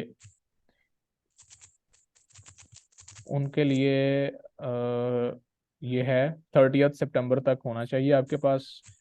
इनकी डेडलाइन 7 मई है। ये साइंसेस वाले चेक कर सकते हैं, इसको भी, सेंट आना को भी। आपको आइडेंटिटी डॉक्यूमेंट चाहिए अगर आपके पास बाहर से, या तो आपको सीमिया और डीओबी जो मैंने आपको बताया था वो आपको चाहिए होगी, आपकी CV, motivational letter, research project, वही रिसर्च प्रपोजल, ये चाहिए होगा। और supplement documents touch the application, हाँ आप डॉक्यूमेंट्स आप बाद में नहीं भेज सकते, एप्लीकेशन में ही देना होगा। देन 31 मई को आपकी लिस्ट लगेगी। सही, आपने अपना आइडेंटिटी डॉक्यूमेंट दिखाना है अगर आप इंटरव्यू में जाते हैं। तो इस तरह आपने कॉल फॉर एप्लीकेशन पढ़ लेनी है सारी। पढ़ने के बाद ही फिर आप, साथ ही उन्होंने कहा है फैक्ट शीट, अब फैक्ट शीट में अब आप जाके फैक्ट शीट भी ओपन करेंगे अपने डिपार्टमेंट की रेलेवेंट, तो वहाँ से आप पढ़ेंगे। तो ये सारी चीज़ें हैं जिसको आप लेकर चलते हैं। और उसके बाद आई थिंक हम जाते हैं कॉन्टैक्ट्स। अगर आप कोई बंदा कॉन्टैक्ट करना चाहता है तो वो यहाँ से आप कॉन्टैक्ट कर सकते हैं। जीमेल पे आप पर्सनल पे कर सकते हैं, वैसे सोशल पे कर सकते हैं, कोई इशू नहीं है, पर्सनल पे कर लें, आजकल मैं पाकिस्तान में ही हूँ। और then thank you so much. Okay जी। Thank you so much Huzaifa, आपने हाँ भाई। बहुत अच्छी तरह बताया, मुझे भी सारा कुछ पहले नहीं था पता। तो मुझे आपको भी तो मैं बहुत। पहले भी कहता रहा हूँ, कितने किस किस को नहीं कहा, यूएएफ वालों को तो सभी को मैं हाँ कहता था जी। यार कर लो कर लो। तो ठीक है। तो तो अब देख लें, यहाँ जी जी जी। पे मैं चैट भी ओपन की है, तो देख लें भाई। अब I am okay, I am done मेरी तरफ से। अब ओके है सब कुछ। ठीक है। MSc agronomy 13 years, for PhD yes, आप अप्लाई कर सकते हैं सर। सब चीज़ें तो मैंने बताई हैं, पीएचडी कैसे करना है, each and everything I have already told. Research proposal master के लिए भी चाहिए, नहीं मास्टर्स के लिए नहीं चाहिए होता रिसर्च प्रपोजल। अब आप ओके लोगों जी। ने जो है वो थोड़ा सा हाथ पांव खुद भी मारना है, खुद भी वेबसाइट्स को देखो, ओपन पता क्या करना है, है। मैं जब जब शुरू में था इटली में, मैं बहुत टाइम दे देता था लोगों को, बताता था, लेकिन अब मैंने बताना बंद कर दिया है। अब मैं कहता हूँ भाई आपको एक दफ़ा चीज़ें बता दी हैं, अब ये सेशन हो गया ना, ठीक है, और आई थिंक रिकॉर्डेड है, तो जब आपने उसामा इसको ना देख लेना है, अगर कोई मसला नहीं होता इसके अंदर तो आपने डाल देना है इसको यूट्यूब पे। ठीक है। मैं आपके साथ शेयर हाँ, कर दूंगा, आप चेक कर लेना। फिर मुझे बता देना कि ठीक हाँ है या नहीं। ठीक है, आई थिंक ठीक ही होगा। इसके अंदर कोई डिस्टर्बेंस बस वही इंटरनेट की रही है, तो इसको यूट्यूब पे डालेंगे और फिर नेक्स्ट कोई भी बंदा आएगा तो हम कहेंगे कि भाई आप जाके ये सेशन देखें, आपको पता चल जाएगा। पीएचडी के लिए नहीं चाहिए होती आबिदा, मायदा, पीएचडी के लिए नहीं चाहिए होती बैंक स्टेटमेंट। ये सिर्फ चाहिए आपके मास्टर्स के लिए या बैचलर्स के लिए। बैचलर्स का भी सेम है, बैचलर्स में आपको टोफल, टोफल नहीं, TOELC टेस्ट चाहिए होता है। वो थोड़ा सा प्रोसेस लंबा है, लेकिन उसका वीज़ा रेशो थोड़ी है। अगर आप बाहर हैं तो आप बैचलर्स रिकमेंड कर सकते हैं। पाकिस्तान में रहते हुए थोड़ा सा मुश्किल है बैचलर्स। और क्या रह गया है? और आई थिंक कुछ भी नहीं, सारी चीज़ें डिस्कस हो गई हैं। और उसामा, अगर आपके जहन में कोई चीज़ हो तो इटली को लेकर आप बता दें, ताकि। और क्या इनके बाद में डॉक्यूमेंट्स वगैरह बन जाएंगे, क्योंकि अवाम तो पक्का पक्का जाना चाहती है ना। हाँ, ये वेरी गुड क्वेश्चन, ये मेरे जहन में था ही नहीं। ये एक्चुअली पीछे डिस्कस करना चाहिए था। जब आप यहाँ से डिग्री करते हैं तो डिग्री के फौरन बाद मोस्टली लोगों को जॉब मिल सकती है। ये जो वो लोग बातें कर रहे थे ना कि ये वाली,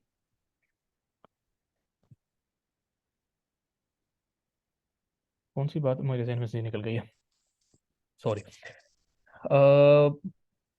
जब हम ऊपर बात कर रहे थे इटली के बारे में, और स्कोप वाली खास तौर पे बात जो कर रहे थे, सॉइल साइंस का स्कोप था। तो स्कोप तब बनता है जब आपको चीज़ें आती हों। मेरा एक दोस्त है, मैं उसका नाम नहीं लेता, ठीक है, उसको 1 साल हो गया, डिग्री पिछले साल मार्च में की थी, अब मार्च दोबारा गुजर चुका है, अभी तक बेचारे को जॉब नहीं मिली। और बहुत सारे दोस्त, खासतौर पे इंजीनियरिंग फील्ड के जो दोस्त थे, वो विद इन 2 to 3 मंथ्स अच्छी जॉब्स पे लग गए हैं।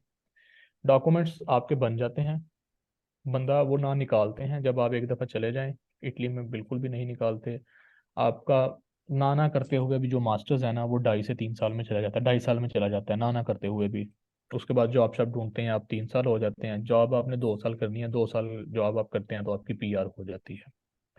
सही। तो PR हो जाती है आराम से 5 इयर्स में, कोई मसला नहीं होता। इवन के अगर आपकी टॉप 200 यूनिवर्सिटीज़ में यूनिवर्सिटी है, तो आप वहाँ से नेदरलैंड्स भी चले जा सकते हैं। इनका भी एक कॉरिडोर है, पूरे यूरोप में आप जा सकते हैं। PR के बाद तो आप खासतौर पे शिफ्ट होकर कहीं भी काम कर सकते हैं। और ड्यूरिंग द डिग्री इरास्मस का बड़ा सारा चांसेस होते हैं, आप इरास्मस पे जा सकते हैं। आप बना सकते हैं। आफ्टर डिग्री आपको 1 ईयर का जॉब सर्च वीज़ा मिलता है। और अगर आपकी जॉब नहीं होती, फिर वो एक्सटेंड करके 6 मंथ और एक्सटेंशन हो जाती है, यानी 1.5 ईयर हो सकता है वीज़ा। आप इजीली रह सकते हैं, जॉब कर सकते हैं, पार्ट टाइम जॉब कर सकते हैं। अगर आपकी पार्ट टाइम जॉब चल रही है, वहीं मोस्टली इंटर्नशिप वाले ही, जहाँ अगर आप इंटर्नशिप करते हैं तो इंटर्नशिप से ही आपको जॉब मिल जाती है। बहुत सारे लोग तो इंटर्नशिप से ही लग जाते हैं। वो जिनके साथ इंटर्नशिप करते हैं उनके साथ ही आगे चल के काम करना शुरू कर देते हैं, और कोई मसला नहीं होता, PR इजीली हो जाती है, डॉक्यूमेंट्स बन जाते हैं इजीली।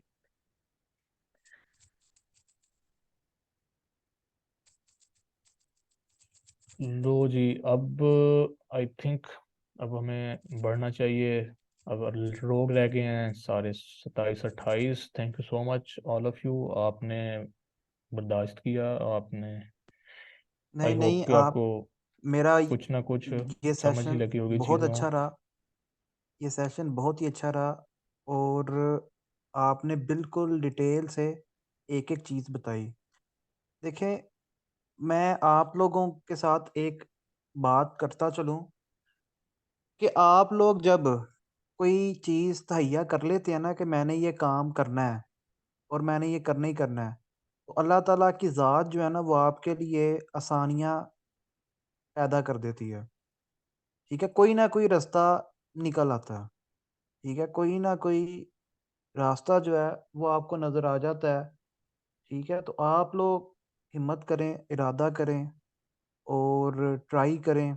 इंशाल्लाह जो है वो आपका मसला जो है वो हल हो जाएगा। ठीक है।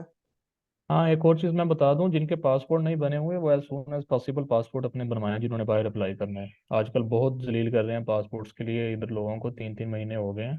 तो पासपोर्ट बनवाएं। और ड्राइविंग लाइसेंस, ये दो चीज़ें आप लाजमी तौर पे अभी से बनाने शुरू कर दें।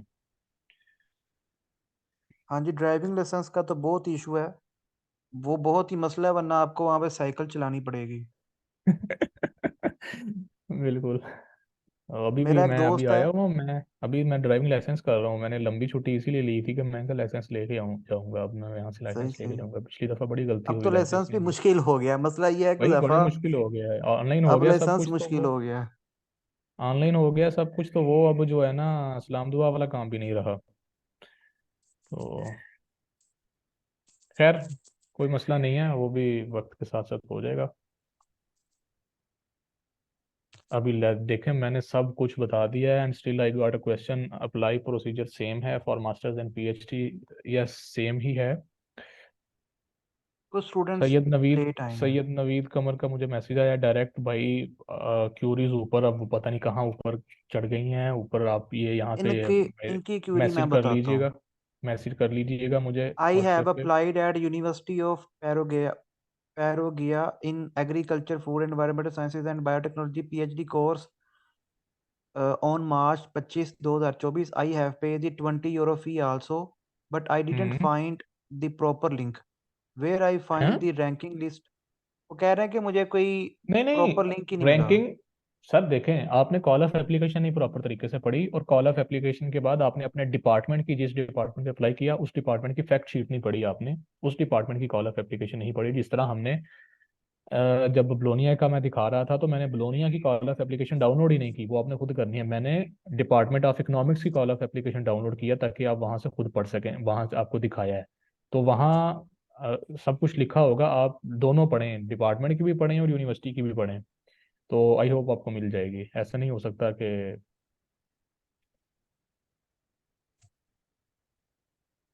आई don't know then why you didn't find.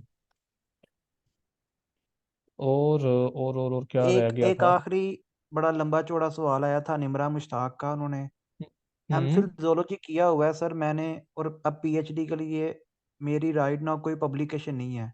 और हाँ दूसरा हाँ, वो ये है कि था एक क्वेश्चन। हाँ जी।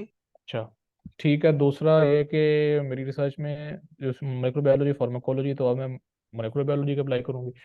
देखें, आपके जो कोर्सेज हैं ना, आपकी ट्रांसक्रिप्ट में जो कोर्सेज ज़्यादा हैं, कोशिश करें कि उसकी तरफ जाएं, या आपका रिसर्च थीसिस जिसकी तरफ है उसकी तरफ जाएं। ठीक है, यही दो चीज़ें हैं। रिसर्च, दूसरा रिसर्च प्रपोजल चेंज हो सकता है, बिल्कुल रिसर्च प्रपोजल चेंज होता है। रिसर्च प्रपोजल, ये मुझे मतलब मेरे पीएचडी कोऑर्डिनेटर ने बताया था कि जो रिसर्च प्रपोजल हम देखते हैं, सिर्फ ability to check that student can handle the research और नॉट, और what टाइप ऑफ, क्या उसने कहा था, हाँ इसी तरह की बात की, what type of writeup he has. इस तरह की उसने बातें की थी कि आप बच्चे का राइटअप कैसा है और आप रिसर्च हैंडल कर सकते हैं कि नहीं। बाकी काम आपको वही करना है जो आपको प्रोफेसर पहले एक दो महीने में डिसाइड करेंगे। वो डिपेंड करता है यूनिवर्सिटी में इस वक्त प्रपोजल प्रोजेक्ट कौन सा चल रहा है, तो उसके ऊपर होता है।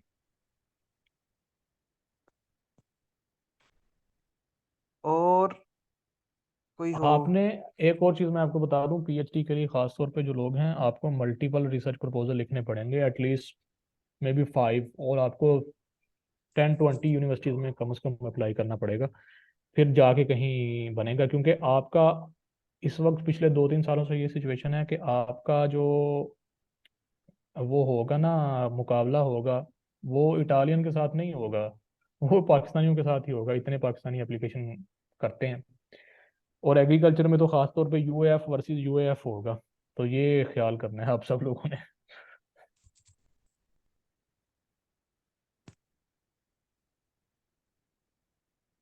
और कॉपी पेस्ट ना कीजिएगा, हाँ, कि कॉपी जो वो पेस्ट से थोड़ा सा परहेज ही करें, कॉपी पेस्ट से। तो कॉपी पेस्ट से आपने परहेज करना है।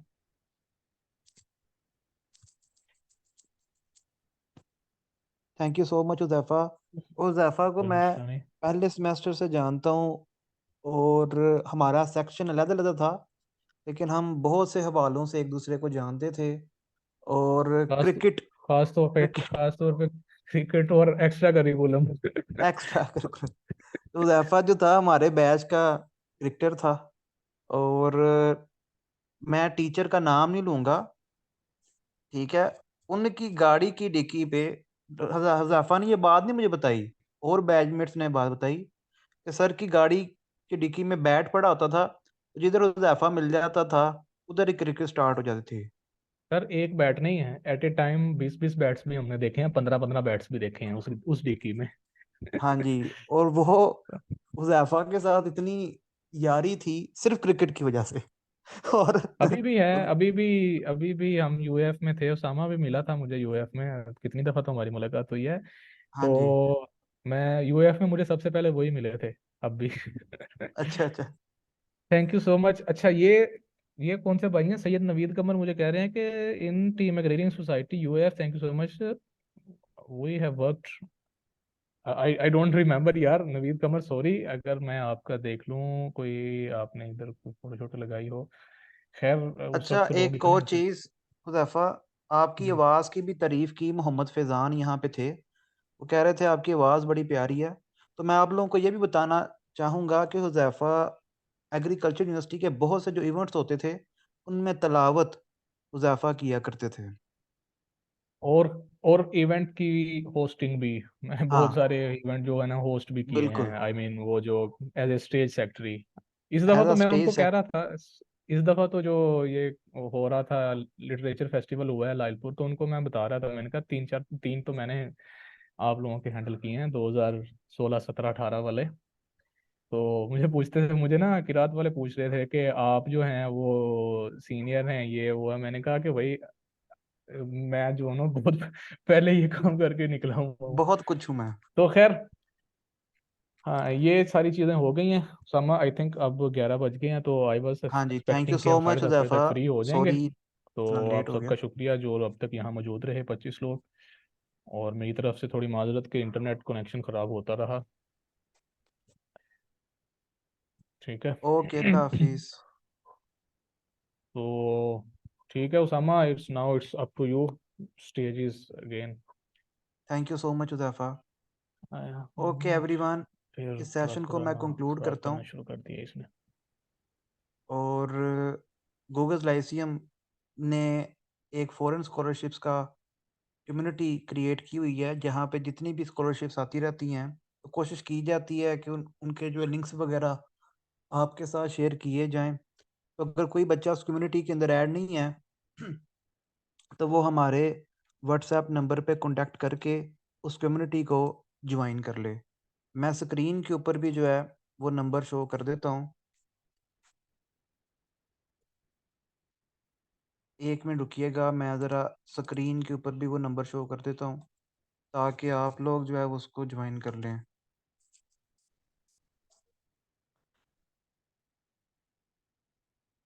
वैसे मैं बोल देता हूँ नंबर, और शो भी कर देता हूँ। 03। लिख के सेंड कर दो चैट में। नहीं, अगर यूट्यूब पे, यूट्यूब वालों को भी दिखानी है ना, तो इनको ज़रा मैं शो ही कर देता हूँ।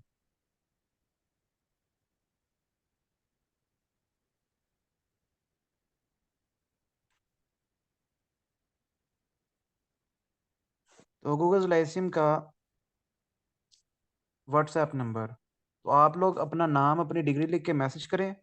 हमारा जॉब्स अलर्ट वाला ग्रुप भी है, और फॉरेन स्कॉलरशिप्स वाला ग्रुप भी है। तो आप लोग free of cost foreign scholarships वाला ग्रुप भी ज्वाइन कर सकते हैं, और जॉब्स अलर्ट वाला ग्रुप भी जो है वो ज्वाइन कर सकते हैं। फ्री ऑफ कॉस्ट आपको जो है वो फॉरेन स्कॉलरशिप्स और जॉब्स के हवाले से अलर्ट जो है वो मिलता रहेगा। तो ये गूगल लाइसियम का व्हाट्सएप नंबर आप लोग सेव कर लें, 03004219 263। ओके जी, आज के सेशन को मैं कंक्लूड करता हूँ। अल्लाह हाफिज़।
चलें आप